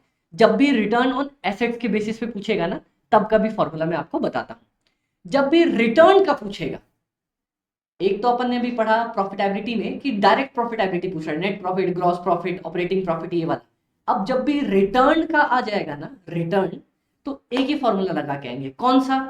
अपन को क्या मिला बाय अपन ने क्या लगाया था। रिटर्न का सिर्फ यही फॉर्मूला था, मेरे को क्या मिला और मैंने क्या लगाया था। दिखाऊं? देखो चलो, रिटर्न ऑन इक्विटी, इक्विटी वालों को क्या मिलता है? जल्दी से आप मेरे को पूरी पूरी शीट में आओ तो आप बताओ। यहां पे देखो, ये देखो, ध्यान से देखना, विजिबल है आप लोगों को? हाँ, इस पूरे में से यहां से हमने सेल से स्टार्ट किया, कटता गया कटता गया कटता गया कटता गया, सब कुछ कट कुटाने के बाद इक्विटी वालों को ये मिला, earning available to equity share holders. मतलब देखो मेरी बात सुनो, ये आपको फंड दिख रहा है, मान लो एक बहुत बहुत बड़ा सा फंड था, इसमें से किसी और को पेमेंट गई, फिर किसी और को गई, फिर किसी और को गई, फिर किसी और को गई, होते होते होते इतना सा अमाउंट बच गया। ठीक है, अब इतने से अमाउंट में से हमें इक्विटी वालों को देना है। अब ये सिर्फ इक्विटी वालों का है ना, तो जो जिसके लिए जितना फंड अवेलेबल होता है ना, वही अपन लिखते हैं कि अपने को क्या मिला डिवाइडेड बाय हमने क्या लगाया था। अब मेरी पूरी बात सुनना, यहां पे ये वाला कंसेप्ट फोकस करना, यहीं से दिखाता हूं। हम यहां से नीचे आते गए, आप लोग मेरे को बताना, हम यहां से नीचे आते हैं। सबसे पहले इंटरेस्ट एक्सपेंस हमने किसको दिया है? डिवेंचर वालों को दिया है, ग्रीन से मार्क करता हूं, डिवेंचर वालों को। तो अब आप मेरे को बताओ, डिवेंचर वालों को देने के लिए हमारे पास क्या था? उनको देने के लिए earning before interest and tax था, उनके देने के लिए बड़ा सा फंड था। सेल्स नहीं बोलूंगा, ग्रॉस प्रॉफिट भी नहीं बोलूंगा, earning before interest and tax था मेरे पास उनको देने के लिए। ठीक है, गवर्नमेंट को देने के लिए क्या था? अर्निंग बिफोर टैक्स था मेरे पास। ठीक है, प्रेफरेंस शेयर होल्डर्स को देने के लिए मेरे पास कितना अमाउंट था? मेरे पास अर्निंग्स आफ्टर टैक्स था, इसमें से मैं उनको देने वाला था। समझ में आया? और इक्विटी वालों को देने के लिए मेरे पास क्या था? Earnings available to equity share holders. तो पता है क्या मिला अपने को? क्या मिला ये सीधा वहीं से निकाल लेना प्रॉफिट एंड लॉस में, जहां पे हमारा नंबर आता है। मतलब डिवेंचर वालों का यहां पे नंबर आया ना, तो उनको क्या मिलेगा? Earning before interest and tax. Done? ठीक है, अब गवर्नमेंट का नंबर कहां पे आया? यहां पे, तो गवर्नमेंट को क्या मिलेगा? Earning before tax. प्रेफरेंस वालों का नंबर कहां पे आया? यहां पे आया, तो प्रेफरेंस वालों को क्या मिलेगा? Earnings after tax. इक्विटी वालों का नंबर कहां पे आया? यहां पे आया, तो उनको क्या मिलेगा? जस्ट ऊपर, earnings available to equity share holders. जहां पे मेरा नंबर है उसके ऊपर जो चीज लिखी हुई है ना, वो लिख के आ जाओ बस। अब देखो फटाफट से देखो, विजिबल, परफेक्टली विजिबल है, विजिबल है। हाँ, अब देखो रिटर्न रेशियोज की बात करता हूं, क्या मिला भाई, क्या लगाया। रिटर्न ऑन इक्विटी, इनको क्या मिला? इक्विटी वालों का नंबर से ऊपर जस्ट क्या आता है? Earnings available to equity share holders, earnings available to equity share holders. मैंने क्या लगाया था? क्या लगाया था इक्विटी वालों ने? अपना सारा इक्विटी लगाया था, equity share holders fund. Equity share holders fund क्या था? Equity plus plus plus plus, जल्दी से बताओ, reserve and surplus minus minus minus minus accumulated loss या फिर preliminary expenses. Done? Return on capital employed, capital employed मतलब तीनों capital आ गया क्या मेरे पास? प्रेफरेंस भी आ गया, डिवेंचर भी आ गया, इक्विटी भी आ गया। हाँ, तो इन तीनों को देने के लिए मेरे पास क्या था? जल्दी से बताओ, इन तीनों को देने के लिए मेरे पास क्या था? यहां से स्टार्ट करते हैं, यहां से तीनों की पेमेंट हुई है। Earning before interest and tax था, तो ये देखो earning before interest and tax divided by क्या लिखा है, कैपिटल इंप्लॉयड, तो कैपिटल इंप्लॉयड लिख के आ जाऊंगा, बात खत्म। लेकिन कभी कभी क्वेश्चन में ना अर्निंग आफ्टर टैक्स भी बोल देता है, दोनों में से जो बना के आओगे दोनों सही चलेगा, कोई दिक्कत नहीं है। Earning before interest and tax भी लिख के आ सकते हो, अर्निंग आफ्टर टैक्स भी लिख के आ सकते हो। क्वेश्चन अगर आपको बोलता है कि अर्निंग आफ्टर टैक्स लेना है तो अर्निंग आफ्टर टैक्स ले लेना, वरना earning before interest and tax लेके आ जाएंगे, बात खत्म। अब return on assets, return on assets मतलब जितने भी अपन ने एसेट्स लगाए थे उन पे क्या मिला, उन पे मिला अर्निंग आफ्टर टैक्स, सीधा सीधी बात। और एसेट्स क्या लगाए थे, टोटल जितने भी मेरे फिक्स्ड एसेट्स करंट एसेट्स सारे मिला के जितने भी टोटल एसेट्स है ना, फिक्स्ड एसेट्स करंट एसेट्स जितने भी एसेट्स थे सब एसेट्स को जोड़ दो, बात कर। टोटल एसेट्स या फिर फिक्स्ड एसेट्स या फिर इंटेंजिबल एसेट्स, ये क्वेश्चन आपको बोलेगा। मान लो क्वेश्चन ने बोला रिटर्न ऑन फिक्स्ड एसेट्स, तो earning after tax divided by total fixed assets, या फिर ऑन इंटेंजिबल एसेट्स बोलेगा तो इंटेंजिबल एसेट्स भी जोड़ देंगे, टोटल एसेट्स बोलेगा तो टोटल एसेट्स भी जोड़ देंगे। ठीक है, समझ में आ गया, कोई दिक्कत यहां तक। रिटर्न वाला फॉर्मूला कैसे निकाला अपन ने, रिटर्न वाला फॉर्मूला निकालने का एक ही तरीका था अमित भाई, आपने बोला क्या मिला बाय क्या लगाया, मेरे को क्या मिला, इक्विटी वालों को क्या मिलता है, इक्विटी वालों को earnings available to equity share holders मिलती है, तो रिटर्न ऑन इक्विटी क्या होगा, earning available to equity share holders divided by total equity share holder fund. अब दूसरा जल्दी बताओ, रिटर्न ऑन कैपिटल इंप्लॉयड, सारे कैपिटल वाले को क्या मिलता है, earning before interest and tax, तो EBIT divided by capital employed, बात खत्म। लेकिन कभी कभी क्वेश्चन अर्निंग आफ्टर टैक्स भी बोल सकता है, तो earning after tax divided by capital employed. Return on assets को क्या मिलता है, रिटर्न ऑन एसेट्स वालों को फटाफट से सिर्फ एक ही चीज मिलती है, क्या चीज मिलती है, earnings after tax divided by total assets. जो बोलेगा क्वेश्चन में, अगर टोटल एसेट्स बोला तो टोटल एसेट्स ले लेना, फिक्स्ड एसेट्स बोला तो फिक्स्ड ले लेना, इंटेंजिबल बोला तो इंटेंजिबल ले लेना, बात खत्म। रिटर्न ऑन इन्वेस्टमेंट, मैंने जितना इन्वेस्ट किया उस पे क्या मिला, क्या मिलता है लास्ट में अपने को, क्या मिलता है, प्रॉफिट या अर्निंग्स मिलता है डिवाइडेड बाय इन्वेस्टमेंट, या फिर ये देखो profit divided by sales into investment. ये वाला बकवास फॉर्मूला है, ये वाला काम का नहीं है, ये बाद में अपने को आएगा, जब आएगा कब का तब देखा जाएगा। तो रिटर्न ऑन इन्वेस्टमेंट मतलब प्रॉफिट जो मैंने कमाया इन्वेस्टमेंट से डिवाइडेड बाय इन्वेस्टमेंट इनटू 100%, बात खत्म। रिटर्न मतलब मैंने कितना कमाया उस पे लगा के, ठीक है। ये वही वाला क्वेश्चन है कि अमित भाई आपने लगाए थे 200 रुपए, कमाए 100 रुपए इनटू 100%, तो 50% कमा लिया ना, बात खत्म। इसको बोलते हैं रिटर्न ऑन इन्वेस्टमेंट। समझ में आया। इसका क्वेश्चन पता है कैसे आएगा, मैं इसका एक क्वेश्चन एग्जांपल देता हूं। मान लो क्वेश्चन है R invested 5 lakh in in in in मान लो real estate and earned 1 lakh, तो रिटर्न ऑन इन्वेस्टमेंट कितना आ जाएगा, 1 divided by 5 into 100 is equal to 20%, बात खत्म। बस समझ में आया, ये लिख लो फटाफट से लिख लो रिटर्न ऑन इन्वेस्टमेंट का फॉर्मूला।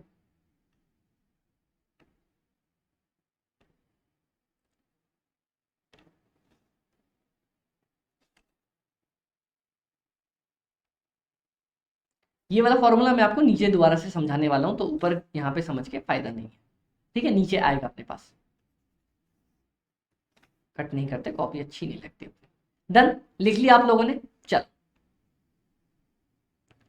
अच्छा, इस पूरे फॉर्मूले में हमने कहीं 100 से मल्टीप्लाई किया है क्या, ये देखो EBIT by capital employed, earning after tax by capital employed, 100 से मल्टीप्लाई नहीं किया ना, तो ये हमेशा टाइम्स में निकलता है। किस में निकलता है, टाइम्स में। कभी भी इसको परसेंटेज में नहीं निकाल के आएंगे, कभी भी इसके आगे परसेंटेज मत लिख के आना, गड़बड़ करके आ जाओगे। परसेंटेज सिर्फ अपन नेट प्रॉफिट वाले रेशियो में निकाल के आए थे। डन। अब प्रॉफिटेबिलिटी रेशियो अमित भाई फिर से ये ओनर्स पॉइंट ऑफ व्यू से है, तो इसीलिए मैंने बोला हेडिंग मत याद करो, अंदर का कंटेंट समझ लो बस। जब भी हमारे पास नेट प्रॉफिट रेशियो या ये वाले रेशियो आएंगे तो क्या लिखेंगे, ऊपर लिख देना net profit divided by sales into 100, बात खत्म। जब भी रिटर्न वाले रेशियोज आएंगे, क्या मिला बाय क्या लगाया, यहां पे 100 से मल्टीप्लाई नहीं करते। Profitability ratio, earning per share, simple सी बात है, earning per share, net profit available to equity share holders या फिर earnings available to equity share holder divided by total equity shares. Dividend, dividend per share, total dividend by number of equity shares. Dividend pay out ratio, ये ध्यान से सुनना, ये ध्यान से सुनना, dividend pay out ratio, dividend ratio और dividend yield ratio. देखो यहां पे मैं एग्जांपल देता हूं, तीनों का समझा दूंगा। मेरे पास, ध्यान से सुनना, मैंने 1 लाख रुपए का डिविडेंड दिया और मेरे पास टोटल इक्विटी शेयर्स थे 1 लाख। तो सबसे पहला डिविडेंड रेशियो, ठीक है, एक और चीज लिख देता हूं, मेरी प्रॉफिट थी, प्रॉफिट या फिर earning available to equity share holders, earning available to equity share holder, ये था मेरे पास 2 लाख रुपए, ठीक है। अब सुनो, डिविडेंड रेशियो जो बोलते हैं ना, डिविडेंड रेशियो, वो बोलते हैं कि मैंने कितना डिविडेंड हमने, यहां पे सबसे पहले मैं लिख देता हूं, सबसे पहले आपको पॉइंट समझा देता हूं, dividend per share, dividend per share, एक शेयर पे मैंने कितना डिविडेंड दिया, मैंने टोटल 1 लाख का डिविडेंड दिया, 1 लाख मेरे पास शेयर्स थे, तो ₹1 पर शेयर, डीपीएस निकल गया अपना। डिविडेंड पर शेयर का फॉर्मूला है मैंने कितना डिविडेंड दिया divide by number of equity shares, बात खत्म। दूसरा, dividend pay out ratio, dividend pay out ratio होता है कि मेरे पास कितना प्रॉफिट था और उसमें से मैंने कितना डिविडेंड दिया। तो मैंने डिविडेंड दिया है 1 लाख रुपए का और मेरे पास प्रॉफिट था 2 लाख रुपए, मैंने 50% प्रॉफिट बांटा है। डिविडेंड पे आउट रेशियो मतलब मैंने प्रॉफिट में से कितना डिविडेंड बांट दिया, तो 2 लाख का प्रॉफिट था, 1 लाख उसमें से बांट दिया, तो मतलब 50% बांट दिया, ठीक है, समझ में आया। इसका एक और फॉर्मूला होता है DPS divided by EPS.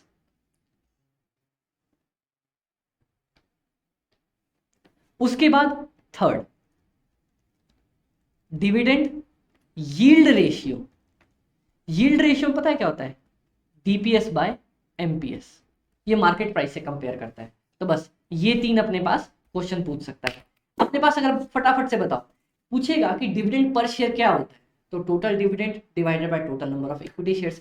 Dividend pay out ratio, मैंने कितना डिविडेंड दिया है, तो DPS by EPS, earning per share. और डिविडेंड यील्ड रेशियो, यील्ड जब भी आए तो नीचे एमपीएस ही आएगा, डीपीएस बाय एमपीएस, बात खत्म। बहुत प्यारा से तरीके से। तीन जल्दी से बता दो मेरे को, डिविडेंड पे आउट रेशियो, अपन ने डिविडेंड पे आउट रेशियो क्या होता है, डीपीएस बाय ईपीएस। डीपीएस कैसे निकलता है, dividend per share, dividend per share अपना निकलता है total dividend divided by total equity shares, ठीक है। और डिविडेंड यील्ड रेशियो कैसे निकलेगा, DPS by MPS, market price पर शेयर, बात खत्म। बहुत छोटे से तरीके से बन गया अपना। अब profitability ratio related to market, सारे प्रॉफिटेबिलिटी रेशियोज ही चल रहे हैं, बस इसके बाद ज्यादा नहीं है, 6 7 8 खत्म, फटाफट से अपना खत्म हो जाएगा। किधर गया, रिलेटेड टू मार्केट, ये मार्केट से सारा रिलेटेड होता है, अपन पढ़ेंगे अभी इसको। उससे पहले ऑलमोस्ट 1 घंटा होने वाला है, तो 5 मिनट ब्रेक क्या लेंगे, ब्रेक लें क्या, ब्रेक चाहिए क्या आपको, चलो 2 मिनट का मैं ब्रेक दे रहा हूँ आपको, फटाफट से मैं भी पानी पी लूँ, सांस ले लूँ, आप भी एक बार सांस ले लो, पूरे फॉर्मूले इसके बाद रिवाइज करेंगे अपन, फिर आगे बढ़ जाएंगे। देखा गाइस, कितने प्यारे तरीके से हम समझ रहे हैं, हम बीच में ब्रेक भी ले रहे हैं। मेरे को पता है कि लगातार आपके कंसेप्ट दिमाग में घुस नहीं सकते, घुसेंगे भी अगर तो एक कान से घुसेंगे, एक से निकल जाएंगे, इसीलिए सांस ले लेके पढ़ रहे हैं अपन। स्टार्टिंग है, उसके बाद स्पीड थोड़ी थोड़ी बढ़ जाएगी, ठीक है गाइस। चलो, तो 1 मिनट 2 मिनट का ब्रेक है अपने पास।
चलो गाइस फटाफट से वापस आने वाले अपन, स्टार्ट करनी है अपनी को चीजें।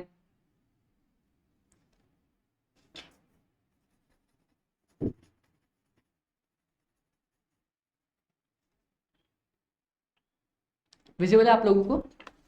Perfectly visible. चलिए अपना ब्रेक पूरा हो गया। अब फटाफट से एक बारी जो पढ़ा है ना अपन ने ऊपर से रिवाइज कर लेते हैं। अपन ने सबसे पहले पढ़ा ना प्रॉफिटेबिलिटी रेशियोज, वो नेट प्रॉफिट वाला, जीपी वाला और ऑपरेटिंग एक्सपेंसेस वाला। उसमें हमने क्या बेसिक रूल पढ़ा? एक ही रूल पढ़ा, कौन सा? ऊपर क्या इनकम, जो भी इनकम दिया है या एक्सपेंसेस दिया है, डिवाइडेड बाय सेल्स इनटू 100। किस टर्म्स में निकलता है? परसेंटेज टर्म्स में। एग्जांपल बता दो जल्दी से। Operating expenses ratio, operating expenses divided by sales into 100%। Operating ratio जल्दी बताओ, COGS plus COGS plus operating expenses divided by sales into 100%। Operating expenses कौन कौन से थे? एडमिन, सेलिंग और डिस्ट्रीब्यूशन। समझ में आया? चलो बहुत अच्छे। इसके बाद अपन ने क्या पढ़ा? उसके बाद अपन ने पढ़ा रिटर्न वाले रेशियोज। रिटर्न वाले रेशियोज में हमने क्या देखा? जो भी मैंने मिला, जो भी मुझे मिला, क्या मिला डिवाइडेड बाय क्या मैंने लगाया था। अब बताओ इक्विटी वालों को क्या मिलता है? Earning available to equity share holders. उन्होंने लगाया क्या था? Equity share holders fund. ठीक है। सबको एक साथ क्या मिलता है? सबको मिलता है यार, अपन ऊपर स्टार्टिंग पे जाते हैं तो अपने पास आता है earning before interest and tax divided by capital employed. लेकिन कभी कभी क्वेश्चन बोल सकता है ना अर्निंग आफ्टर टैक्स ले लो, तो अर्निंग आफ्टर टैक्स ले लेंगे। डन। ठीक है। अर्निंग आफ्टर टैक्स तो होगा, यहां पे एक चीज आपने ध्यान दी है, ध्यान दी, अर्निंग आफ्टर टैक्स तो होगा लेकिन इंटरेस्ट माइनस नहीं होगा। इंटरेस्ट अभी भी चलेगा क्योंकि कैपिटल इंप्लॉयड मतलब सबको क्या क्या देना है? अभी इंटरेस्ट देना ही देना है, प्रेफरेंस देना ही देना है, इक्विटी देना ही देना है। इसीलिए ईबीआईटी में से, ईबीआईटी में से डायरेक्ट टैक्स माइनस कर देंगे, इंटरेस्ट मत माइनस करके आ जाना। कैपिटल इंप्लॉयड मतलब सबको अभी क्या क्या देना है मेरे को। समझ में आ गया? सबको क्या क्या देना है, वो वाला कंसेप्ट। जब अपन क्वेश्चन करेंगे तो आसानी से समझ में आ ही जाएगा, और इसके क्वेश्चन भी बहुत आसान होते हैं। चलो रिटर्न वाले रेशियो समझ में आ गया। रिटर्न वाले रेशियो अपन टाइम्स के फॉर्म में निकालते हैं। अब ईपीएस डीपीएस वाला रेशियो जल्दी से बता दो। अर्निंग पर शेयर कैसे निकाला अपन ने? अर्निंग पर शेयर निकाला, सिंपल पर शेयर ही तो मांगा है। Earning per share is equal to total earning. Total earning मतलब earning available to equity share holder divided by total number of shares. मतलब मैंने एक शेयर पे कितना कमाया। बात खत्म, बात खत्म। उसके बाद क्या सीखा मैंने? उसके बाद सीखा डीपीएस। डीपीएस मतलब total dividend divided by total number of share. समझ में आया? इसके बाद डिविडेंड से रिलेटेड ही दो बहुत नए इंपॉर्टेंट फॉर्मूले सीखे। कौन सा? Dividend pay out ratio. क्या सीखा? सिंपल था, डीपीएस बाय ईपीएस। ऊपर डीपीएस नीचे ईपीएस। और डिविडेंड यील्ड रेशियो का क्या फॉर्मूला था? एक ही फॉर्मूला था, डीपीएस बाय एमपीएस। वहां ईपीएस था, वहां एमपीएस हो गया। जब भी यील्ड आएगा नीचे मार्केट प्राइस ही आएगा। समझ में आ गया? चलो यहां तक अपन डन होके बढ़ चुके थे। अब रिलेटेड टू मार्केट, ये भी बहुत आसान तरीके है। मैं पता है मैंने स्टार्टिंग में बताया था ना, अंग्रेजों ने ऐसी अंग्रेजी बनाई है ना कि सब कुछ मतलब में ही छोड़ दिया। अब बोलेगा PE ratio, price by earnings ratio. तो पता है क्या निकालेंगे? प्राइस मतलब market price, MPS, divided by earnings बोला है ना, ईपीएस। बात खत्म। पीई रेशियो होता है अपना MPS by EPS. MPS by EPS, नाम में ही मतलब छुपा हुआ था। डिविडेंड यील्ड रेशियो मैंने अभी आपको बताया, DPS by MPS, DPS by MPS into 100। बात खत्म। ये अपना डिविडेंड यील्ड रेशियो हो गया। ठीक है। अर्निंग्स यील्ड, अब जल्दी से ना आप लोग मेरे को बिना फॉर्मूला देखे हुए बताओ अर्निंग्स यील्ड क्या होगा? अमित भाई डिविडेंड यील्ड में आपने बोला डीपीएस बाय एमपीएस कर दूं। ठीक है। डिविडेंड मतलब ऊपर डिविडेंड, यील्ड मतलब नीचे एमपीएस। तो अगर अर्निंग यील्ड मेरे से पूछ लेगा तो क्या मैं ईपीएस बाय एमपीएस नहीं कर सकता? हाँ कर सकता हूं। कर सकते हो ना? और सुनो, अगर मैं इसी को पलट दूं तो क्या ये पीई रेशियो नहीं बन जाता है, एमपीएस बाय ईपीएस? तो क्या मैं अर्निंग्स यील्ड को 1 बाय पीई रेशियो नहीं लिख सकता? ऑब्वियसली लिख के आ सकता हूं ना यार। देखो फिर से सुनो, फिर से सुनो, फिर से सुनो, ध्यान से सुनना, कान लगा के सुनना, और बिल्कुल भी ध्यान इधर उधर मत करना, इंपॉर्टेंट कंसेप्ट है। डिविडेंड यील्ड रेशियो, ये अपन ने पढ़ा। अमित भाई आपने बताया डिविडेंड यील्ड रेशियो में ऊपर लिख दो डीपीएस, और यील्ड का मतलब ही होता है एमपीएस, ठीक है। हाँ, अब अगर मेरे से पूछ लेगा ये अर्निंग यील्ड, मान लो, तो अर्निंग का मतलब तो ऊपर फिर मैं लिख के आऊंगा ईपीएस। हाँ मेरे भाई लिख क्या, और यील्ड जैसे ही बोल दिया तो नीचे एमपीएस। हाँ एमपीएस, ठीक है, बात खत्म, अब दिक्कत ही क्या है। लेकिन अब यहाँ पे सुनना, एमपीएस बाई ईपीएस तो अपना वो होता है ना पीई रेशियो, अभी तो पढ़ा यहाँ पे, ये देखो। तो क्या मैं अर्निंग्स यील्ड को 1/पीई रेशियो भी नहीं लिख सकता? 1/पीई रेशियो, ये देखो, तब ना ईपीएस ऊपर जाएगा, एमपीएस नीचे आएगा। समझ में आया? तो अर्निंग्स यील्ड के दो फॉर्मूले, ईपीएस बाय एमपीएस और 1/पीई रेशियो। ये देखो, ईपीएस बाय एमपीएस, और अमित भाई आपको एक और फॉर्मूला दे रहा है 1/पीई रेशियो। बात खत्म, डन हो गया। मार्केट वैल्यू या बुक वैल्यू, देखो मार्केट वैल्यू, मार्केट वैल्यू क्या होती है?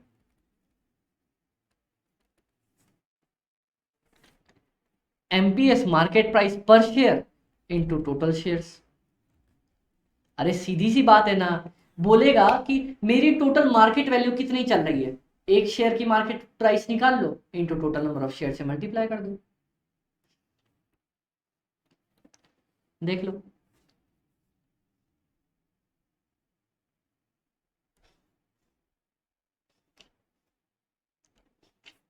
बहुत प्यारे तरीके से, market value is equal to MPS into total number of the shares. अब यहां पे जो पूछेगा ना, पूछ रहा है अपने पास मार्केट वैल्यू पर शेयर या बुक वैल्यू पर शेयर। देखो बहुत ज्यादा आसान है, बहुत ही ज्यादा आसान है। एवरेज शेयर प्राइस ले लो या फिर क्लोजिंग शेयर प्राइस ले लो, मतलब मार्केट प्राइस ही हो गया, मार्केट प्राइस पर share, divided by net worth.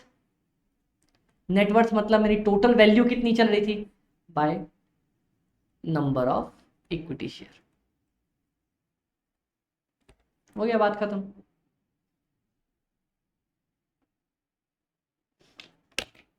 Simple, इतना ही प्यारा फॉर्मूला था कि market value divided by book value per share. ये बोल रहा है अपने को, ये देखो, ये वाला पार्ट अपने को बोल रहा है मार्केट वैल्यू, समझ में आ गया? इसमें दो कंसेप्ट अपने को दिए हुए, तो मैं दोनों समझाता हूं। ये देखो, सबसे पहले मार्केट वैल्यू, मार्केट वैल्यू में निकाल सकता हूं ना, मार्केट प्राइस पर share into total equity shares. समझ में आ गया? अब बुक वैल्यू कैसे निकालूंगा? बुक वैल्यू, बुक वैल्यू मेरी निकलती है, ध्यान से सुनना, ध्यान से सुनना, नेटवर्थ डिवाइडेड बाय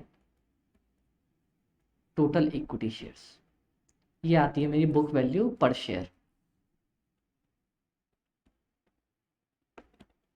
मतलब अमित भाई, जो अपने पास बुक्स में वैल्यू दी होती है ना, जो अपन ने नेटवर्थ निकाली थी, वो बुक वैल्यू होती है, मार्केट प्राइस के हिसाब से नहीं दी होती है, वो बुक वैल्यू होती है। इसीलिए net worth divided by total number of the equity shares आ जाएगा मेरे पास बुक वैल्यू पर शेयर। और market value by book value निकालने के लिए जो मार्केट प्राइस दी होगी, या तो एवरेज या फिर क्लोजिंग, दोनों में से कोई भी ले सकते हो। क्लोजिंग ले ली by net worth divided by total equity shares, जिससे मेरा बुक वैल्यू पर शेयर आ जाएगा। तो यहाँ पे एक फॉर्मूला मिसिंग है, मैं आपको लिखवा देता हूँ यहाँ पे। इसको यहाँ पे रब कर लेते हैं। इससे पहले दो तीन फॉर्मूलाज मिसिंग है, मैं आपको लिखवाता हूँ, लिख लो यहाँ पे।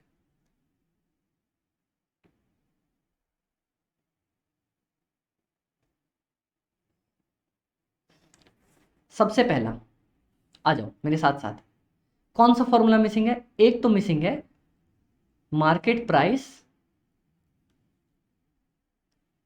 पर शेयर, जिसको अपन एमपीएस भी बोलते हैं, is equal to total market value by total equity share, और book value per share is equal to net worth, क्योंकि नेटवर्थ मेरे को बुक वैल्यू ही बताती है, total book value, by total equity shares. समझ में आ गया?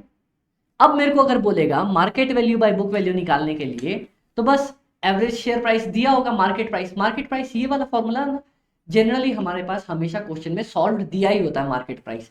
तो मार्केट प्राइस हमारे पास हमेशा दिया होगा, डिवाइडेड बाय ये वाला फॉर्मूला करके आ जाना बुक वैल्यू पर शेयर का। तो ये हो जाएगा market value by book value. ये बहुत कम पूछने के चांसेस है, ये वाला फॉर्मूला बहुत कम पूछता है, इसका कोई ज्यादा रेलिवेंस है नहीं अपने पास।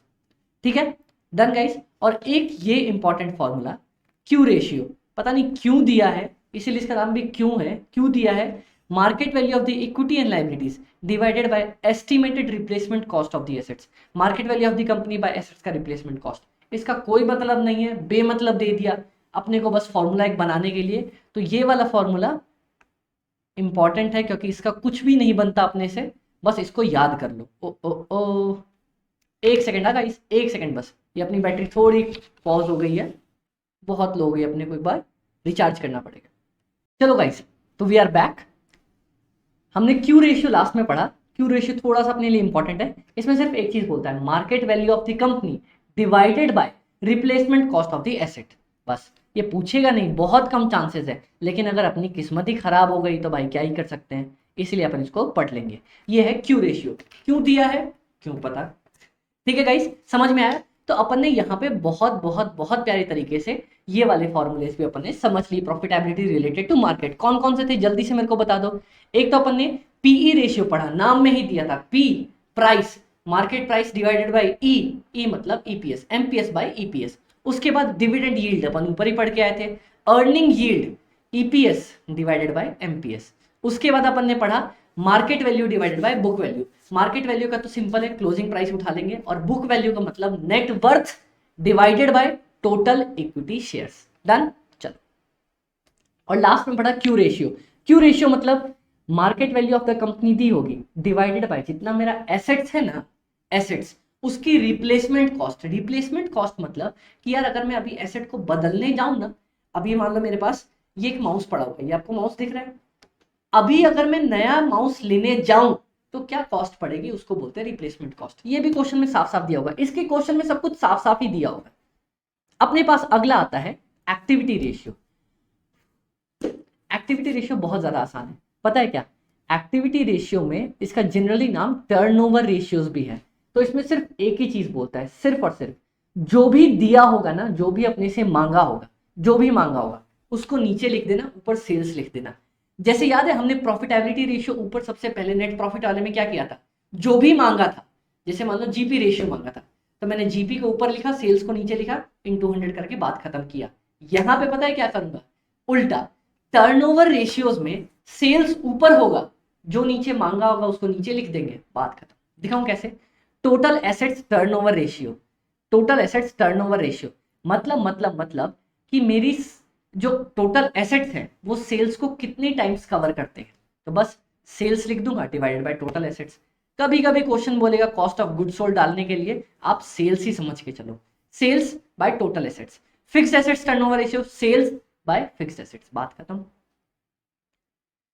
कभी कभी इंस्टीट्यूट बोलेगा कॉस्ट ऑफ गुड्स सोल्ड लिख के आ जाने वहां पे, या फिर इंस्टीट्यूट ने कभी कभी सीओजीएस के नाम से भी सॉल्व किया होगा, तो आप दोनों में से कोई भी उठा सकते हो और कोई भी सॉल्व कर सकते हो। ठीक है, कैपिटल टर्नओवर रेशियो, इसका आप ही बता दो मेरे को, ऊपर लिखूंगा सेल्स, नीचे लिखूंगा नेट एसेट्स, नेट एसेट्स या फिर कैपिटल एम्प्लॉयड, बात खत्म। ये देखो मैंने आपके लिए लिख भी दिया, सेल्स या फिर नेट एसेट्स या कैपिटल एम्प्लॉयड, बात खत्म। करेंट एसेट्स टर्नओवर रेशियोज, ऊपर लिखूंगा सेल्स, नीचे लिखूंगा करेंट एसेट्स, बात खत्म। वर्किंग कैपिटल टर्नओवर रेशियो, ऊपर लिखूंगा सेल्स, नीचे लिखूंगा working capital. Inventory turnover ratio, ऊपर लिखूंगा सेल्स, नीचे लिखूंगा एवरेज इन्वेंट्री, बात खत्म। Raw material inventory turnover ratio, यहां पे एक चीज बस नहीं आती है अपने पास, आ जाओ, इंपॉर्टेंट इंपॉर्टेंट और अगला वाला इंपॉर्टेंट।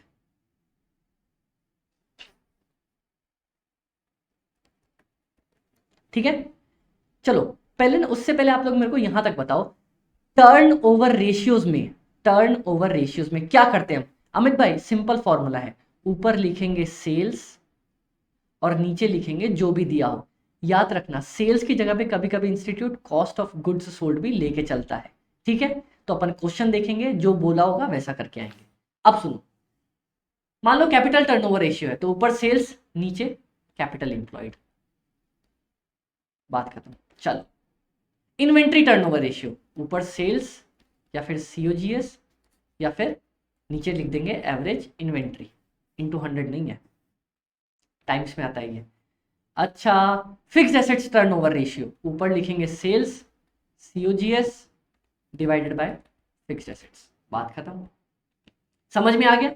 टर्नओवर रेशियो सारे समझ में आए? बहुत ज्यादा आसान है। टर्नओवर रेशियोज या एक्टिविटी रेशियोज बताता है कि मेरे जितने भी फिक्स्ड एसेट्स हैं वो सेल्स के कितने पार्ट फॉर्म करते हैं, मतलब कितनी दफा सेल्स के वो पार्ट होते हैं। जैसे मान लो मैंने, सुनना, जैसे मैंने 6 करोड़ की सेल करी, 6 करोड़, हाँ चलो करोड़ ही लिख लेते हैं, 6 करोड़ की सेल्स करी और मेरे पास टोटल फिक्स्ड एसेट्स है मान लो 1 करोड़ रुपए के,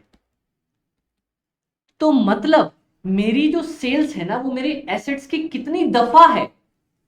6 टाइम्स है, बात खत्म। यही हमें टर्नओवर रेशियोज बताते हैं कि यार कितनी टाइम्स है उसके, बस। समझ में आया? कोई दिक्कत? अपने को फॉर्मूले से मतलब है, फॉर्मूला बनाना सीख लिया, बनाना ही सीख लिया, लो भैया कोई दिक्कत, कोई दिक्कत ही नहीं आई। यहां पे 3 नए फॉर्मूलेज आएंगे अपने पास, ध्यान से सुनना, सबसे पहले देखना। एक, debtors turnover ratio, debtors turnover ratio. यहां पे पता है मैं क्या लिखूंगा? डेटर्स में, डेटर्स के केस में डेटर को मैं क्या करता हूं? डेटर को सेल नहीं करता, डेटर को मैं सिर्फ क्रेडिट सेल करता हूं, कैश सेल में डेटर थोड़ी आता है अपना। तो यहां पे मैं लिखूंगा credit sale divided by average debtor. समझ में आया? दूसरा, क्रेडिटर्स टर्नओवर रेशियो। क्रेडिटर से मैं क्या करता हूं? क्रेडिट परचेज करता हूं, तो यहां पे सिर्फ परचेज नहीं लिख के आ सकता मैं, credit purchase divided by average creditor. क्या यहां तक कोई दिक्कत आई? डेटर्स टर्नओवर और क्रेडिटर्स टर्नओवर में पूरी सेल या पूरी परचेज नहीं लिख के आएंगे, क्रेडिट सेल या क्रेडिट परचेज लिख के आएंगे। समझ में आया? साफ साफ समझ में आया? कोई दिक्कत तो नहीं आई यहां तक?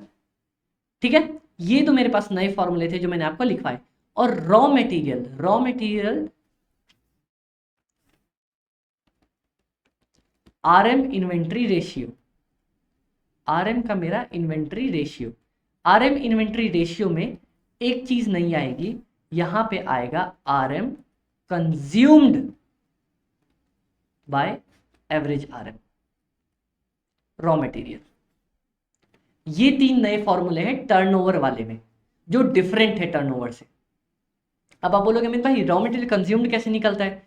अरे ये तो हर बार सिंपल है ना, ओपनिंग मेरे पास कितना आरएम था, प्लस मैंने कितना परचेज कर लिया, माइनस कितना मेरे पास क्लोजिंग आरएम हो गया, ये करके मेरा निकल जाएगा आरएम कंज्यूम्ड। मेरे पास 100 किलो था, ठीक है, मैंने 1000 किलो और खरीद लिया, अभी मेरे पास 10 किलो ही बचा है, तो मैं कितना खा पी के खत्म कर गया भैया? 1090 किलो खा पी के खत्म कर गया। तो इसी को बोलते हैं आरएम कंज्यूम्ड, और यही लिख के आएंगे अपन ऊपर, RM consumed by average RM. तो 3 नए फॉर्मूले थे, कौन कौन से? एक तो डेटर्स टर्नओवर रेशियो, उसमें मैंने क्या किया, ऊपर क्रेडिट सेल्स को यूज किया, ठीक है। सेकंड मेरे पास कौन सा इंपॉर्टेंट फॉर्मूला था? सेकंड मेरे पास फॉर्मूला था क्रेडिटर्स टर्नओवर रेशियो, वहां क्या यूज किया? क्रेडिट परचेज, बहुत बढ़िया, बहुत ही बढ़िया। और last last last average RM, RM वाला RM inventory ratio, raw material inventory ratio, क्या यूज किया मैंने? RM consumed by average RM. Inventory turnover में क्या यूज किया था? वहां पे तो मैंने सीधा सेल्स या cost of goods sold divided by average inventory ही किया था। रॉ मटेरियल में जब भी आएगा, ध्यान से सुनना, ध्यान से सुनना, मैं लिखवा देता हूं यहां पे, गड़बड़ करके आए ना तो अमित भाई मतलब पकड़ के मारेंगे आपको। सुन लो, ध्यान से सुन लो, लिख लो, चाहो तो ड्राइंग बनाना चाहो तो बना लो।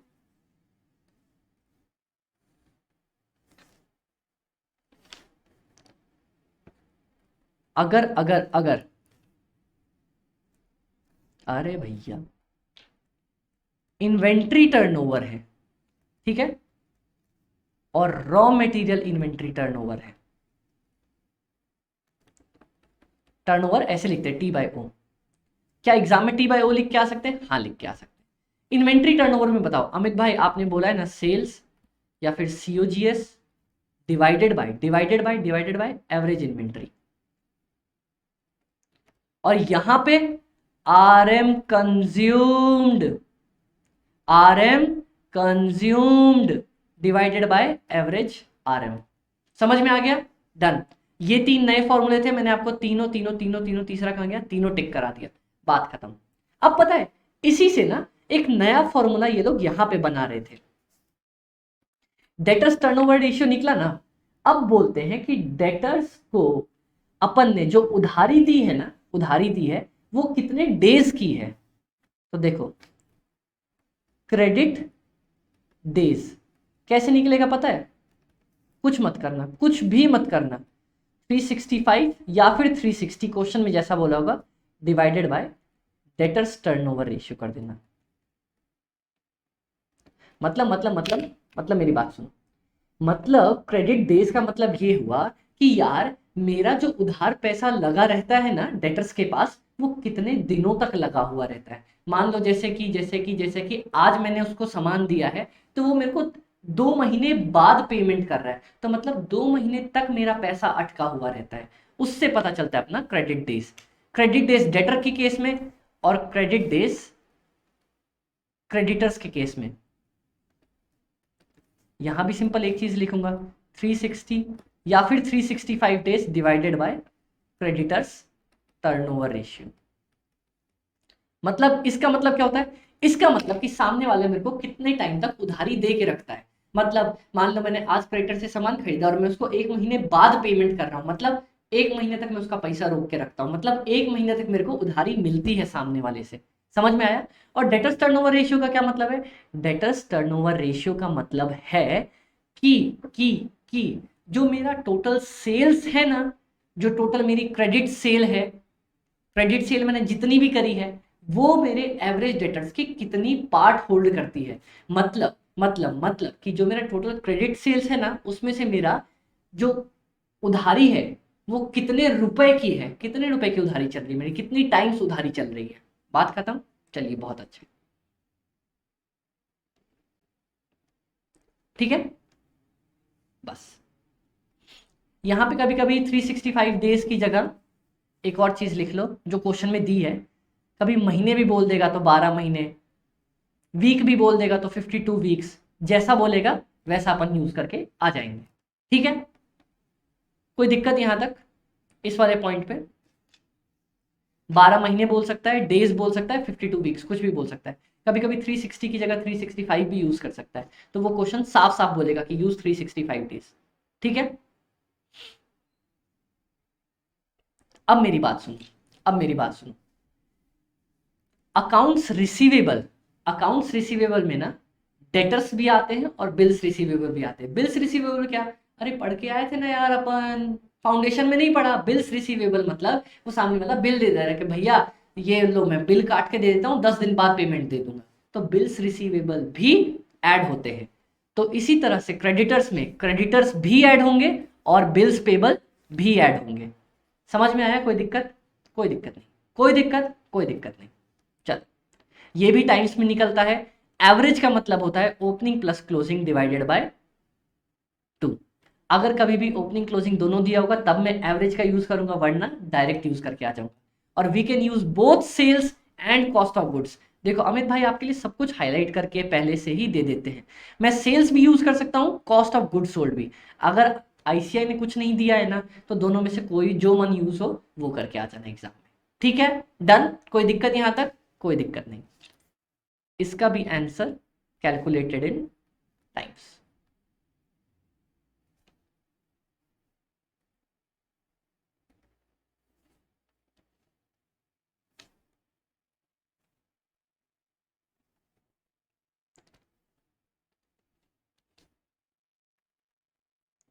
इसका भी answer is calculated in times. Done. Turnover ratio समझ में आ गया बहुत प्यारे तरीके से। टर्नओवर मतलब ऊपर सेल्स या कॉस्ट ऑफ गुड्स सोल्ड लिखूंगा और नीचे जो भी नाम दिया हो, अगर इन्वेंट्री दिया है तो इन्वेंट्री लिख दूंगा, कैपिटल दिया तो कैपिटल दे दूंगा, एसेट्स दिया तो एसेट्स दे दूंगा, बात खत्म कर दूंगा, बात खत्म। Done guys. चलो बहुत ज्यादा अच्छे। तीन नए कौन कौन से थे इसमें? डेटर्स वाला टर्नओवर रेशियो, क्रेडिटर्स वाला टर्नओवर रेशियो और आरएम इन्वेंट्री वाला रेशियो। डन। अब सिर्फ दो पार्ट बचे, कवरेज रेशियोज और solvency ratios. Long term ratio तो उसी का पार्ट है, इसको अपन फटाफट से खत्म करेंगे। उसके बाद मैं आपको बताऊंगा इस चैप्टर में क्वेश्चंस कैसे आते हैं। ठीक है, एक सेकंड, पानी पी लिया अपन।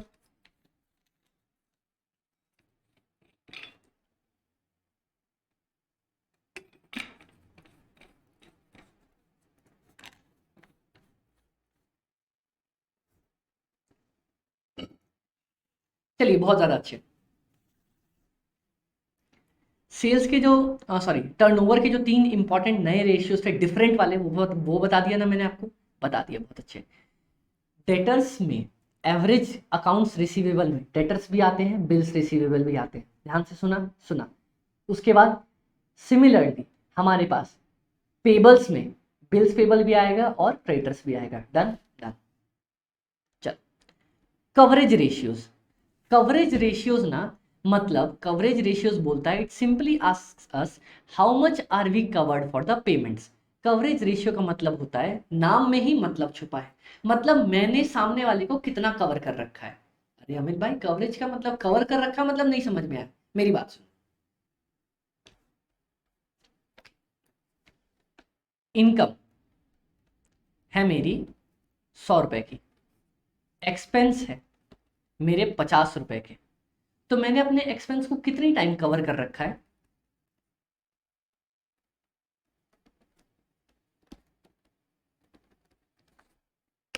मतलब जो मेरे खर्चे हैं ना, मेरी इनकम उससे 2 गुना है। तो अगर मेरे खर्चे 2 बार भी बढ़ जाए तब भी मेरे को टेंशन नहीं है, क्योंकि मेरे पास उतनी इनकम है उसको कवर करने के लिए। कवर करने के लिए मतलब कि यार जो मेरा खर्चा है ना, मेरी इनकम उसको कितना टाइम्स पकड़ के बैठी है, कितनी टाइम्स उससे बड़ी है। इनकम बड़ी होगी खर्चे से तभी तो अपन फायदे में रहेंगे, वरना तो नुकसान में डूब जाएंगे ना, है ना। यहाँ पे अब आप यहाँ पे एग्जाम्पल ले लो। यहाँ पे मेरी इनकम होती 50 रुपीज, एक्सपेंस होते 100 रुपीज, तो मैं कितना कवर करके चल रहा होता? 100 / 50 कितना? बताओ। सॉरी, यहाँ पे मैंने उल्टा कर दिया था। ओह, बोला सही लिख गलत दिया। ये देखो,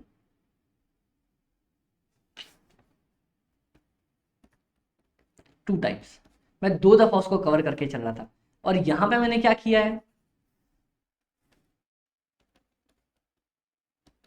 मेरी इनकम 50 रुपए, एक्सपेंसेस इतना है, मतलब मैं खर्चों को आधा ही कवर कर पा रहा हूँ, आधा ही कवर कर पा रहा हूँ, मतलब मेरे खर्चे ही पूरे नहीं हो रहे। मतलब क्या होगा, मैं नुकसान में डूब जाऊंगा ना यार, बर्बाद हो जाऊंगा, लुट जाऊंगा, निस्तनाबूत हो जाऊंगा। समझ में आया? इतनी सारी चीजें। तो कवरेज रेशियोज का मतलब कि यार सामने मैं अपनी मेरी इनकम मेरे खर्चे को कितनी दफा कवर कर रही है। तो बस इसका एक ही फॉर्मूला है, ऊपर लिखेंगे अर्निंग्स, नीचे कौन सा खर्चा कवर करवाना चाहता हूँ। ठीक है, देखो, इंटरेस्ट कवरेज रेशियो, मैं अपने इंटरेस्ट को कवर करवाना चाहता हूँ, ठीक है, तो नीचे तो मेरा इंटरेस्ट आ जाएगा, बात खत्म। इंटरेस्ट से याद करो, इंटरेस्ट पेमेंट से जस्ट ऊपर कौन सी चीज आती है? Earning before interest and tax. तो earning before interest and tax लिख दूंगा, क्योंकि इंटरेस्ट की पेमेंट तो एबीआईटी में से ही होती है ना। अरे ये देखो ना फटाफट से, इस खर्चे की पेमेंट किस में से हो रही है? ईबीआईटी में से। सेल्स में हो रही है क्या? नहीं, सेल्स में से भी थोड़ा थोड़ा थोड़ा थोड़ा टूट गया पार्ट, कुछ ना कुछ। तो मेरी पेमेंट ईबीआईटी में से हो रही है, ठीक है, ईबीआईटी में से इंटरेस्ट का खर्चा पे कर रहा हूँ। बात खत्म, बात खत्म, बात खत्म, ये समझ लिया तो बस खत्म। डेट सर्विस कवरेज रेशियो, मतलब जो मेरा टोटल डेट है ना, टोटल डेट, यहां पे मैं सिर्फ इंटरेस्ट की बात कर रहा था। डेट सर्विस मतलब इंटरेस्ट भी आ जाएगा मेरा और प्रिंसिपल भी आ जाएगा, ठीक है। बस, तो नीचे क्या लिखूंगा, इंटरेस्ट और इंस्टॉलमेंट, जो मतलब मैं इंस्टॉलमेंट साथ में देता हूं, और ऊपर क्या लिख दूंगा, earnings available for debt service, मतलब ईबीआईटी ही मान के चलो, simple. Preference dividend coverage ratio, नीचे लिखूंगा प्रेफरेंस डिविडेंड, उसको देता हूं किस में से हूं, जल्दी बताओ किस में से देता हूं, अर्निंग आफ्टर टैक्स में से। अर्निंग आफ्टर टैक्स में से प्रेफरेंस डिविडेंड वाले को पेमेंट होती ना। इक्विटी डिविडेंड कवरेज रेशियो, जल्दी बता दो, नीचे तो मैं लिखूंगा इक्विटी डिविडेंड, ऊपर किस में से दे रहा हूं, किस में से दे रहा हूं, किस में से दे रहा हूं, earnings available to equity share holder. Earnings after tax minus preference dividend, यही आता है, earnings available to equity share holder. बात खत्म। जैसे अपन ने यहां पे पढ़ा था, क्या पढ़ा था अपन ने, किधर गया किधर गया, रिटर्न वाला पार्ट पढ़ा था ना, कि क्या मिला बाय क्या लगाया। फिर से सुनो, क्या मिला बाय क्या लगाया, ठीक है। सेम चीज यहां पे हम पढ़ते हैं, कवरेज रेशियो, मैं क्या कवर करवाना चाह रहा हूं उसको नीचे लिख दूंगा और ऊपर लिख दूंगा उससे रिलेटेड अर्निंग्स कौन सी हैं। तो आप लोग मेरे को फटाफट बताओ, फटाफट बताओ। मैं 3 चीज लिखता हूं यहां पे, interest, preference dividend, equity dividend.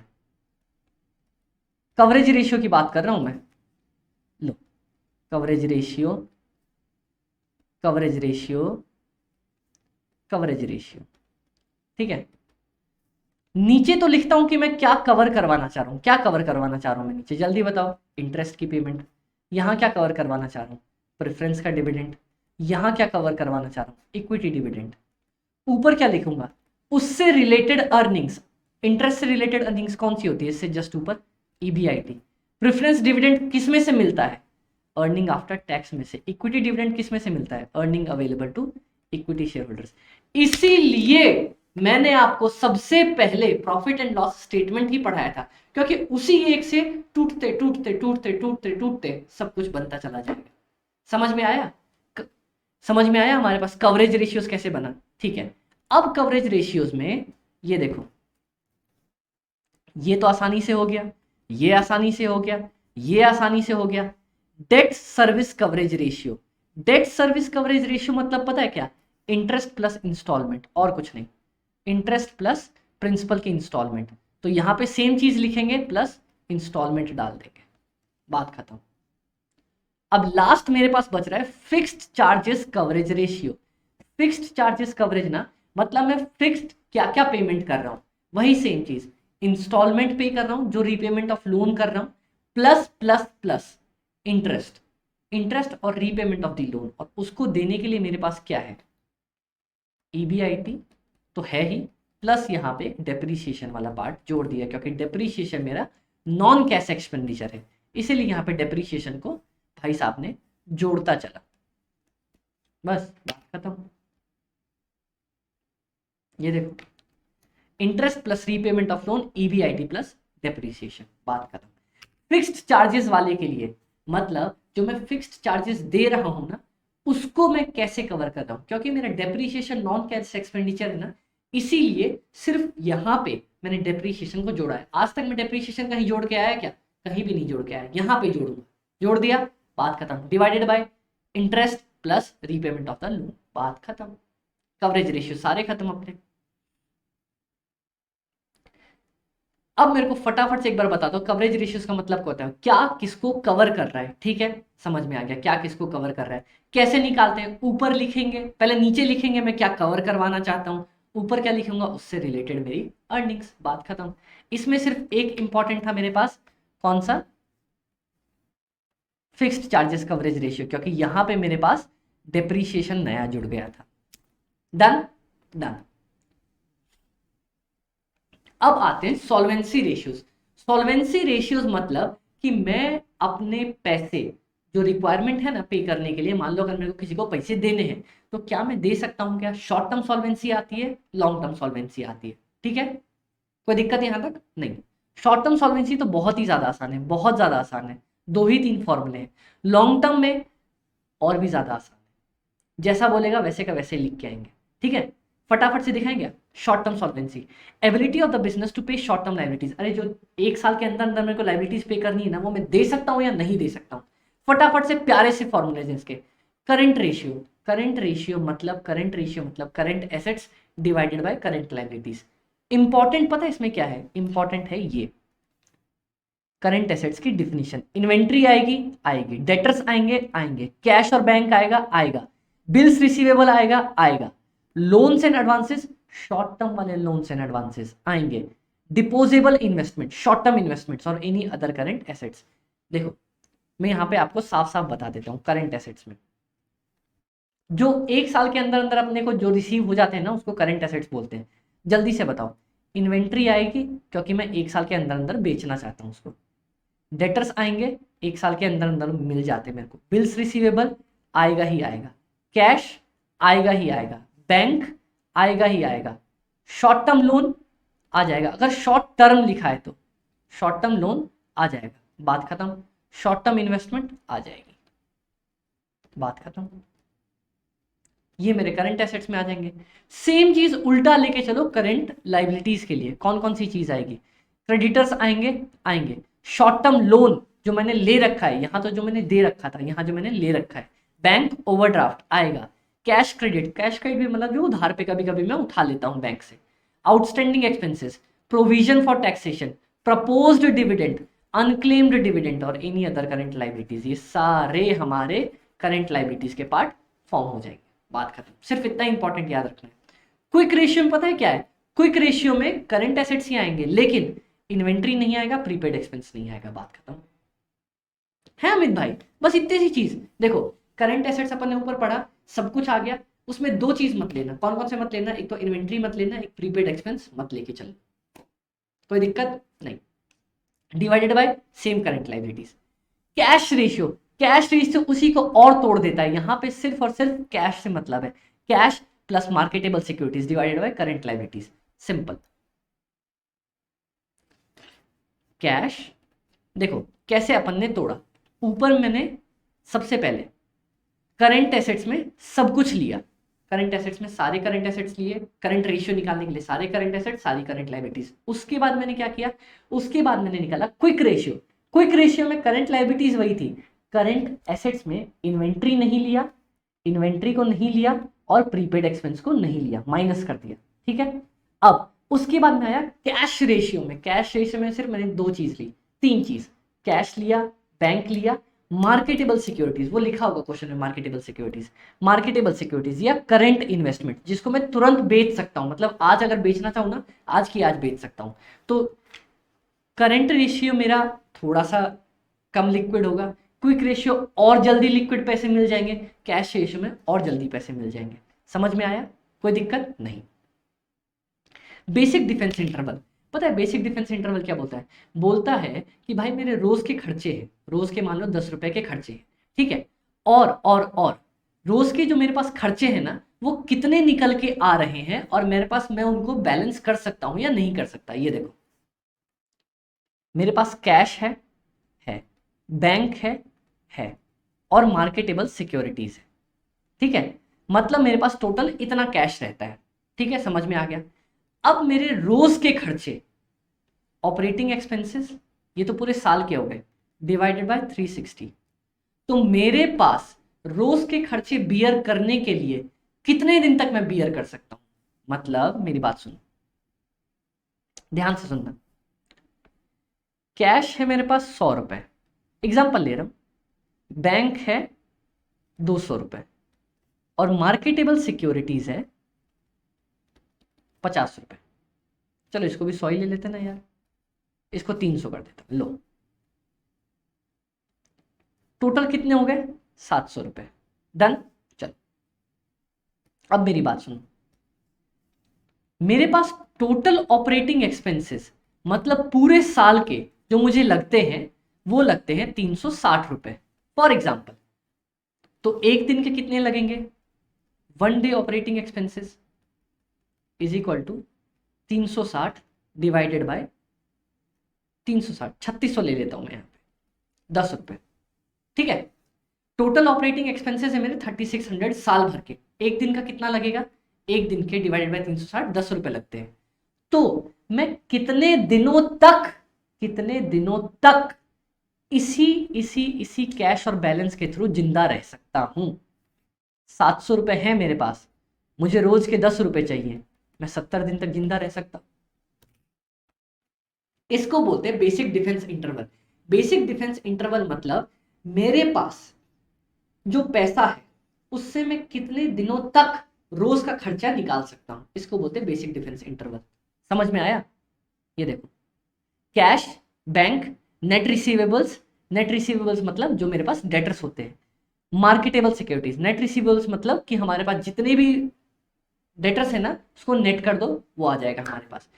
इसके बेसिस पे मैं कितने दिन तक जिंदा रह सकता हूं। तो लिख लो यहाँ पे current assets minus prepaid expense और इन्वेंट्री। वही सेम चीज कि करंट एसेट्स लेंगे लेकिन प्रीपेड एक्सपेंसेस और इन्वेंट्रीज नहीं लेंगे, बात खत्म। डिवाइडेड बाय डेली के ऑपरेटिंग एक्सपेंसेस मेरे आ गए, बात खत्म।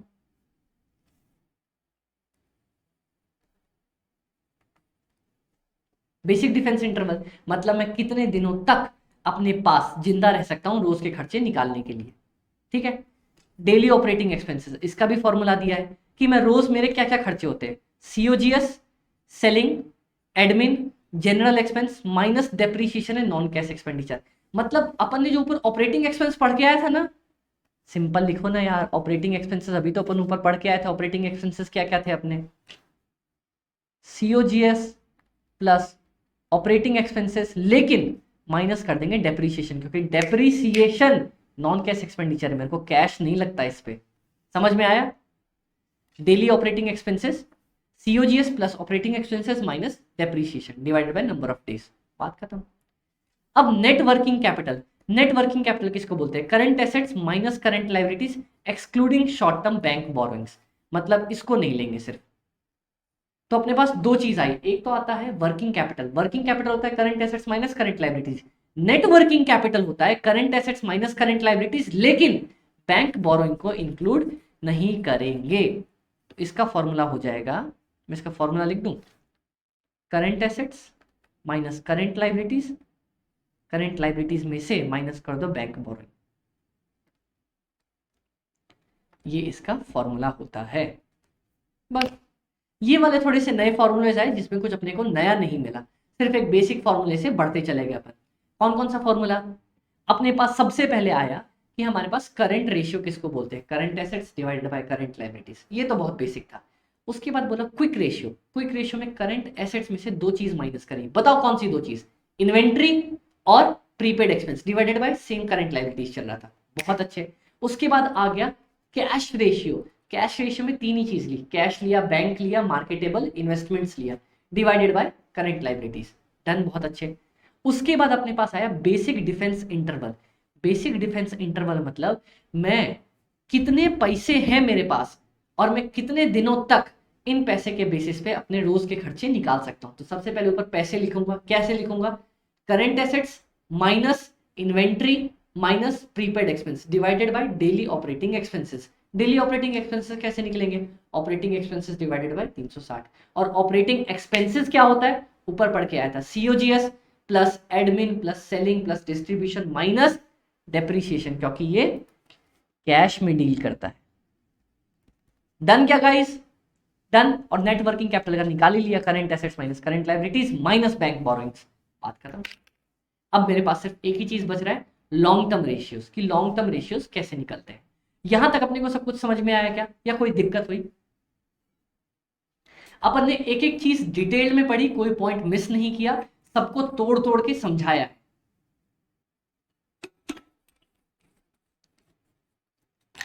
चलो लॉन्ग टर्म रेशियोज पढ़े क्या अपन? आ जाओ फटाफट से आ जाओ, ये लास्ट पार्ट है, इसके बाद ये पूरा चैप्टर खत्म। इसके बाद बस मैं ये बताऊंगा कि अपन इसमें कैसे कैसे क्वेश्चंस आते हैं और नेक्स्ट क्लास से अपन इसके क्वेश्चंस पिक करेंगे। डन क्या गाइस? चलो long term ratios. Long term ratios में जैसे बोला है वैसे ही करते चलो। Equity ratio. Equity ratio simple, share holders equity divided by net assets, बात खत्म।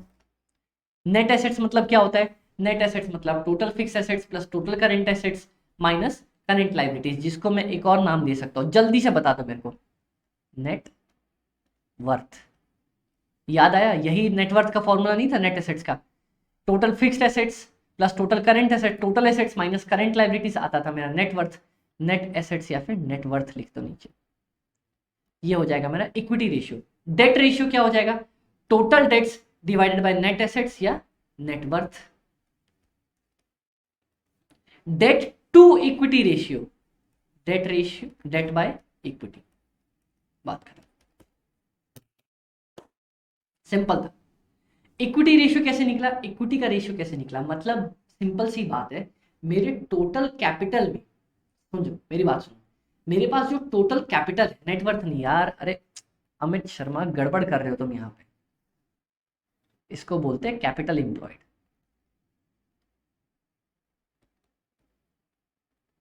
मैं ही लिखा था, मैं ही गड़बड़ कर गया। इसको बोलते हैं कैपिटल एम्प्लॉयड, इसको बोलते हैं कैपिटल एम्प्लॉयड। देखो इक्विटी रेशियो सिंपल सिंपल पता है क्या बोलता है? इक्विटी रेशियो का मतलब मेरे पास जो टोटल कैपिटल है ना, उसमें इक्विटी का कितना हिस्सा है।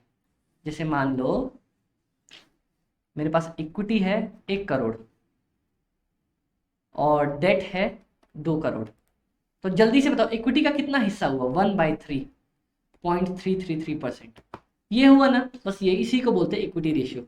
डेट रेशियो क्या होता है? डेट रेशियो कितना है मेरा पूरे कैपिटल में? 2/3, तो हो जाएगा 0.66%, 66%, बात खत्म। और डेट टू इक्विटी रेशियो क्या हो जाएगा? डेट बाय इक्विटी, 2/1, 2 टाइम्स, बात खत्म, हो गया, बात खत्म। डेट में लॉन्ग टर्म डेट आएंगे, शॉर्ट टर्म डेट नहीं आएंगे अपने पास, बात खत्म। बहुत ईजी चीज है, सिर्फ लॉन्ग टर्म डेट्स ही अपन लेके चलते हैं यहाँ पे, लॉन्ग टर्म डेट्स ही लेके चलते हैं। Debt to total assets ratio, तो भैया टोटल एसेट्स में अपने पास डेट, डेट प्लस इक्विटी, बात खत्म। या फिर टोटल एसेट्स, टोटल इस साइड वाले एसेट्स लिख देना, बात खत्म, कोई दिक्कत ही नहीं आएगी। जैसा बोले ना, जैसा बोले वैसा का वैसा लिख के आ जाओ। इंग्लिश की सबसे अच्छी यही खासियत है, डेट टू इक्विटी रेशियो बोलेगा तो डेट बाय इक्विटी कर दूंगा, डेट टू टोटल एसेट्स बोलेगा तो डेट बाय टोटल एसेट्स कर दूंगा, बात खत्म, कोई दिक्कत ही नहीं आएगी। कैपिटल गियरिंग रेशियो में बहुत प्यारे तरीके से समझाऊंगा, लेकिन उससे पहले ये वाला पार्ट अपन समझ के चलेंगे। फिर से बता दूं, फिर से बता दूं, चलो चलो चलो चलो फटाफट से सुन लो। मैंने आपको ये बताया था ना, total fixed assets plus total current assets minus total current liabilities करूंगा तो क्या आएगा मेरे पास? मेरे पास आएगा कैपिटल एम्प्लॉयड। कैपिटल एम्प्लॉयड का एक और कौन सा फॉर्मूला होता है? एक और फॉर्मूला होता है equity plus reserve and surplus plus preference plus debt. क्या ये भी फॉर्मूला होता है? हाँ अमित भाई ये भी फॉर्मूला होता है, बस यही तो करना है अब अपने को। इक्विटी रेशियो मतलब मेरे टोटल कैपिटल में इक्विटी का कितना वैल्यू है, तो यहां लिखूंगा equity share holders fund divided by, या तो ये कराऊंगा और अगर ये नहीं है तो ये करके आ जाऊंगा, बात खत्म। इसी को बोलते हैं नेट एसेट्स। समझ में आया? डेट रेशियो कैसे निकलेगा? Debt ratio is equal to, मतलब डेट मेरा कितना परसेंट है टोटल कैपिटल में, तो डेट डिवाइडेड बाय, या तो नेट एसेट्स करके आ जाऊंगा या फिर ये करके आ जाऊंगा, equity plus reserve surplus plus preference plus debt minus preliminary expenses अगर दिया हो तो। डेट रेशियो भी समझ में आया। अब डेट टू इक्विटी रेशियो, तो debt by equity. Debt to total assets ratio, debt divided by total assets. अब कैपिटल गियरिंग रेशियो लास्ट और इंपॉर्टेंट। उससे पहले प्रोप्राइटरी रेशियो बता दूं क्या? प्रोप्राइटरी रेशियो होता है proprietors fund bye total assets, बात खत्म। सिंपल सी चीज है, जैसा नाम बोला वैसा ही लिख के आगे। सिंपल यही देगा, प्रोप्राइटर फंड लिखा होगा, बोलेगा प्रोप्राइटर्स रेशियो निकाल दो, तो proprietors fund divided by total assets. अब हमारे पास एक चीज इंपॉर्टेंट है, वो ये है कैपिटल गियरिंग रेशियो। मतलब ये होता है, इसका एक फॉर्मूला है, बाहर वाले बाय अपने घर वाले। अमित भाई ये क्या लिख दिया, बाहर वाले घर वाले? बाहर वाली घर वाली नहीं, बाहर वाले घर वाले। मतलब बाहर से कौन कौन लोग हैं जिसने अपने को पैसे दिए हैं? एक तो प्रेफरेंस है, एक डिबेंचर है, एक लोन वाला है। और घर में से किस किस ने अपने को पैसे दिए हैं? इक्विटी वाले ने दिए हैं, रिजर्व एंड सरप्लस वाले ने दिए हैं, माइनस प्रिलिमिनरी एक्सपेंसेस। क्या ये फॉर्मूला बन रहा है क्या अपना? देखो तो, प्रेफरेंस, डिबेंचर, अदर लोन्स और equity share capital plus reserve and surplus minus accumulated losses. अब इससे आसान बोलो मैं आपके लिए क्या करवा के दूं? बोलो इससे आसान कैसे लिख दूं आपके लिए? बाहर वाले डिवाइडेड बाय घर वाले। मतलब घर में से किस किस ने पैसे दिए हैं, कौन कौन ओनर है, equity, reserve, surplus minus accumulated losses. बाहर से किस किस ने दिया है? बाहर से 3 लोगों ने दिया है, प्रेफरेंस ने, डिबेंचर ने और अदर कोई लोन्स वाले ने। बात खत्म। हमारा पूरा का पूरा का पूरा का पूरा पूरा चैप्टर खत्म। कितने प्यारे तरीके से मैंने हर एक फॉर्मूले को शॉर्ट तरीके से समझाया, उसको लिख भी दिया, हमने तोड़ भी दिया और समझ भी लिया ना। कुछ भी छूटा क्या इसमें से अपना? कुछ भी नहीं छूटा। मैंने हर एक में से कोई अलग एक्सेप्शन आ रहा था, इंपॉर्टेंट आ रहा था, वो भी मार्क करवा दिया। इतने प्यारे तरीके से हम लोग पढ़ेंगे एफएम और पूरी एफएम खत्म करेंगे इतने ही प्यारे तरीके से। समझ में आया ये चैप्टर? अब हमारे पास इसमें 2 चीजें बचती हैं। पहले एक बार सांस लेते हैं अपन। अपना पहला चैप्टर की कम से कम कंसेप्ट्स तो सारे खत्म हुए, ठीक है। अभी मेरे पास इसमें 2 चीजें बच रही हैं आपके लिए। कौन सी 2 चीजें? एक, अभी मैं इसका रिवाइज करवाऊंगा, और सेकंड कि हमारे पास किस टाइप के क्वेश्चन आते हैं। सबसे पहले समझ लो इसमें किस टाइप के क्वेश्चन आते हैं।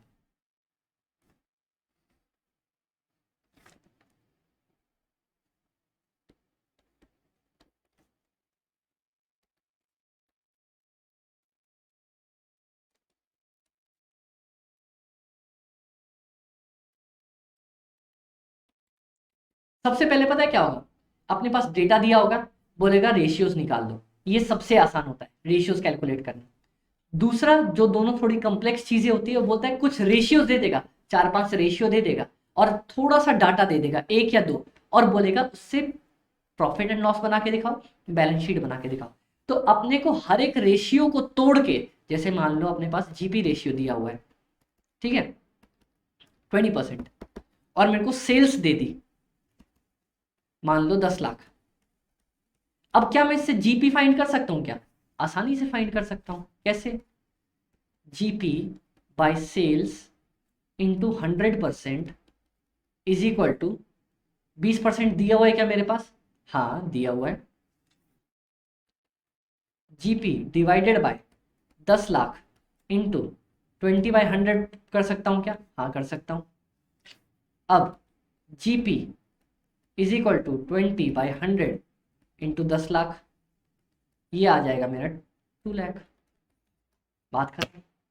ऐसे करके अपने को प्रॉफिट एंड लॉस बनाना होगा और ऐसे ही करके बैलेंस शीट बनानी होगी। थोड़ा डेटा दिया होगा, थोड़ा डेटा मिसिंग होगा, कुछ रेशियोज दिए होंगे, उसके बेसिस पे हमें बनाने हैं। बस यही 2 तरह के सवाल है और बहुत ही आसान सवाल है। एक बार अपने को फॉर्मूला याद हो गया ना, उसके बाद डन, अपने को कोई भी दिक्कत नहीं आएगी। अब अपने पास एक ही काम बचा है, रिवाइज करवाने का। तो वो रिवाइज मैं अभी करवाऊं या नेक्स्ट क्लास में करवाऊं? अभी एक बारी थ्योरी अपन फटाफट से रिवाइज कर लेते हैं, उसके बाद से नेक्स्ट क्लास में एक बारी लिख के देख लेंगे। ठीक है गाइस, चलिए फटाफट से बताओ। अपन ऊपर से स्टार्ट करते हैं मेन। सबसे पहले मेरे को प्रॉफिट एंड लॉस का फॉर्मेट बता दो। कैसे? सेल्स आता है, सेल्स के बाद क्या आएगा? माइनस करेंगे अपन cost of goods sold. Cost of goods sold minus करते ही आ जाता है ग्रॉस प्रॉफिट, आ गया। उसके बाद माइनस करते ही अपने पास आता है ऑपरेटिंग एक्सपेंसेस। ऑपरेटिंग एक्सपेंसेस आ गया, ठीक है। वो माइनस करेंगे तो क्या आ जाएगा अपने पास? Earning before interest and tax या फिर profit before interest and tax, ठीक है। अब यहां से अपना काम स्टार्ट होता है। सबसे पहले किसको पेमेंट दो? डिवेंचर वाले को इंटरेस्ट की पेमेंट कर दो, बच जाएगा क्या? Earning before tax. गवर्नमेंट को टैक्स की पेमेंट कर दो, बच जाएगा क्या? Earning after tax. फिर प्रेफरेंस डिविडेंड वाले को पेमेंट करके भगा दो, क्या बच जाएगा? Earnings available to equity share holders. उसमें से क्या करो? उसमें से जल्दी से इक्विटी डिविडेंड दे दो और बच जाएगा अपने पास रिटेन्ड अर्निंग्स। डन, समझ में आ गया। उसके बाद फॉर्मूले स्टार्ट करते हैं फटाफट से। मैंने सबसे पहला फॉर्मूला आपको बताया ना, प्रॉफिट वाला, जिसमें से एक ही फॉर्मूला अपने पास तरीका था। क्या? ऊपर लिख दो जो इनकम दी है, जो एक्सपेंस दिया है, जैसे जीपी दिया है तो ऊपर जीपी लिख दो, डिवाइडेड बाय सेल्स इनटू 100, ये परसेंटेज में निकलता है। डन, ठीक है। उसके बाद मैंने बताया रिटर्न वाला फॉर्मूला। रिटर्न वाला फॉर्मूला पता है कैसे निकलता है? क्या मिला डिवाइडेड बाय क्या लगाया था। ठीक है, क्या मिला डिवाइडेड बाय क्या लगाया था। समझ में आ गया? जो भी नीचे दिया हो, कैपिटल इंप्लॉयड दिया हो या फिर उसके बाद अगर मान लो अपने पास इक्विटी दिया हो, उनको क्या मिलता है, किस में से मिलता है, earning available to equity share holders में से मिलता है, इक्विटी वालों को नीचे लिख देंगे इक्विटी शेयर कैपिटल, बात खत्म, डन। रिटर्न वाले रेशियोज खत्म करने के बाद अपन ने कौन से पढ़े? रिटर्न वाले रेशियोज अपन ने खत्म करने के बाद उसके बाद पढ़ा सिंपल वाला ईपीएस, डीपीएस और डिविडेंड यील्ड वाला। अच्छा बताओ ईपीएस क्या होता है? Earnings divided by total number of equity share holders. DPS total dividend by total number of equity share holders. Dividend pay out ratio DPS by EPS. Dividend yield ratio DPS by MPS. Done. चल उसके बाद profitability ratio, PE ratio पढ़ लिया अपन ने, earnings yield ratio पढ़ लिया। अच्छा book value को जल्दी से मेरे को बता दो, बुक वैल्यू पर शेयर क्या होता है? नेटवर्थ, नेटवर्थ निकालते हैं ना अपन, divided by total number of equity shares. Activity ratios, activity ratios अपन टर्नओवर रेशियोज भी बोलते हैं। इसमें क्या पढ़ा था? ऊपर लिख देना सेल्स या कॉस्ट ऑफ गुड्स सोल्ड, नीचे जो अपने को नाम दिया होगा, जैसे फिक्स्ड एसेट्स दिया होगा तो फिक्स्ड एसेट्स, इन्वेंट्री दिया होगा तो इन्वेंट्री। रॉ मटेरियल वाले में क्या करेंगे? Raw material consumed, raw material consumed by average raw material. Done, समझ में आ गया, बहुत अच्छे। इसके बाद कवरेज रेशियो, कवरेज रेशियो में ऊपर लिखूंगा इनकम और नीचे लिखूंगा क्या कवर करवाना चाहता हूं। जैसे अगर मान लो मैं इंटरेस्ट को कवर करवाना चाहता हूं तो इंटरेस्ट के लिए क्या पेमेंट है? Earning before interest and tax divided by interest, बात खत्म। कवरेज रेशियो के बाद अपन ने सॉल्वेंसी रेशियोज पढ़ा, जिसमें से करंट पढ़ा, सबसे पहले current ratio, current assets by current liabilities. Quick ratio पढ़ा, करंट एसेट्स में से दो चीज माइनस करी, प्रीपेड एक्सपेंसेस और इन्वेंट्री। ठीक है, उसके बाद अपन ने नीचे क्या पढ़ा? Cash ratio. कैश रेशियो एकदम तेज था। कैश रेशियो में अपन ने क्या पढ़ा? Cash, bank, marketable securities divided by current liabilities, बात खत्म। चलो लॉन्ग टर्म में अपन ने क्या पढ़ा? इक्विटी रेशियो पढ़ा, share holders equity divided by net assets पढ़ा था, नेट एसेट्स या capital employed. Debt ratio, debt by net assets, बात खत्म। कैपिटल गियरिंग रेशियो सबसे इंपॉर्टेंट था, जो था बाहर वाले बाय घर वाले। बाहर वाले कौन कौन है? बाहर वाले कौन कौन है? प्रेफरेंस है, डिवेंचर है और अदर कोई लोन्स है। और घर वाले कौन है? Equity share holders, reserve and surplus और माइनस प्रिलिमिनरी एक्सपेंसेस या लॉसेस अगर बैलेंस शीट में दिया हो। डन। कितने प्यारे तरीके से अपने पहले वाले चैप्टर के सारे रेशियोज खत्म कर लिए और मेरे हिसाब से आपको कुछ तो याद भी हो गए होंगे। जैसे ही आप कंसेप्ट से पकड़ोगे ना, जो मैंने एक फॉर्मूला दिया पूरी कंसेप्ट के लिए, आपको इतने फॉर्मूले लगेंगे ही नहीं, आप फटाफट से तुरंत याद करके तैयार करके खत्म कर लोगे। ओके गाइस, कोई टेंशन नहीं, समझ में आया ना?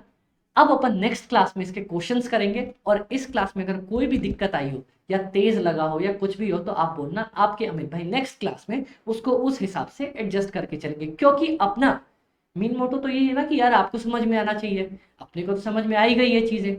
ठीक है गाइस, चलो तो हमारी आज की क्लास हम यहीं पे एंड कर रहे हैं। आई होप आप लोगों को बहुत मजा आया होगा, बहुत बहुत बहुत ज्यादा मजा आया होगा। रिवाइज करना ताकि कल हम क्लास में अच्छे से क्वेश्चन स्टार्ट कर सके। और हमारी क्लास का मेन मोटो याद रखना कि अपना एक ही टारगेट है, एग्जाम खुशी से देके आना है। क्योंकि अगर एग्जाम खुशी से देके आएंगे तो मार्क्स झक मार के पीछे आएंगे। ओके गाइस, चलो ऑल द बेस्ट, अच्छे से पढ़ाई करना, bye bye, take care, bye bye.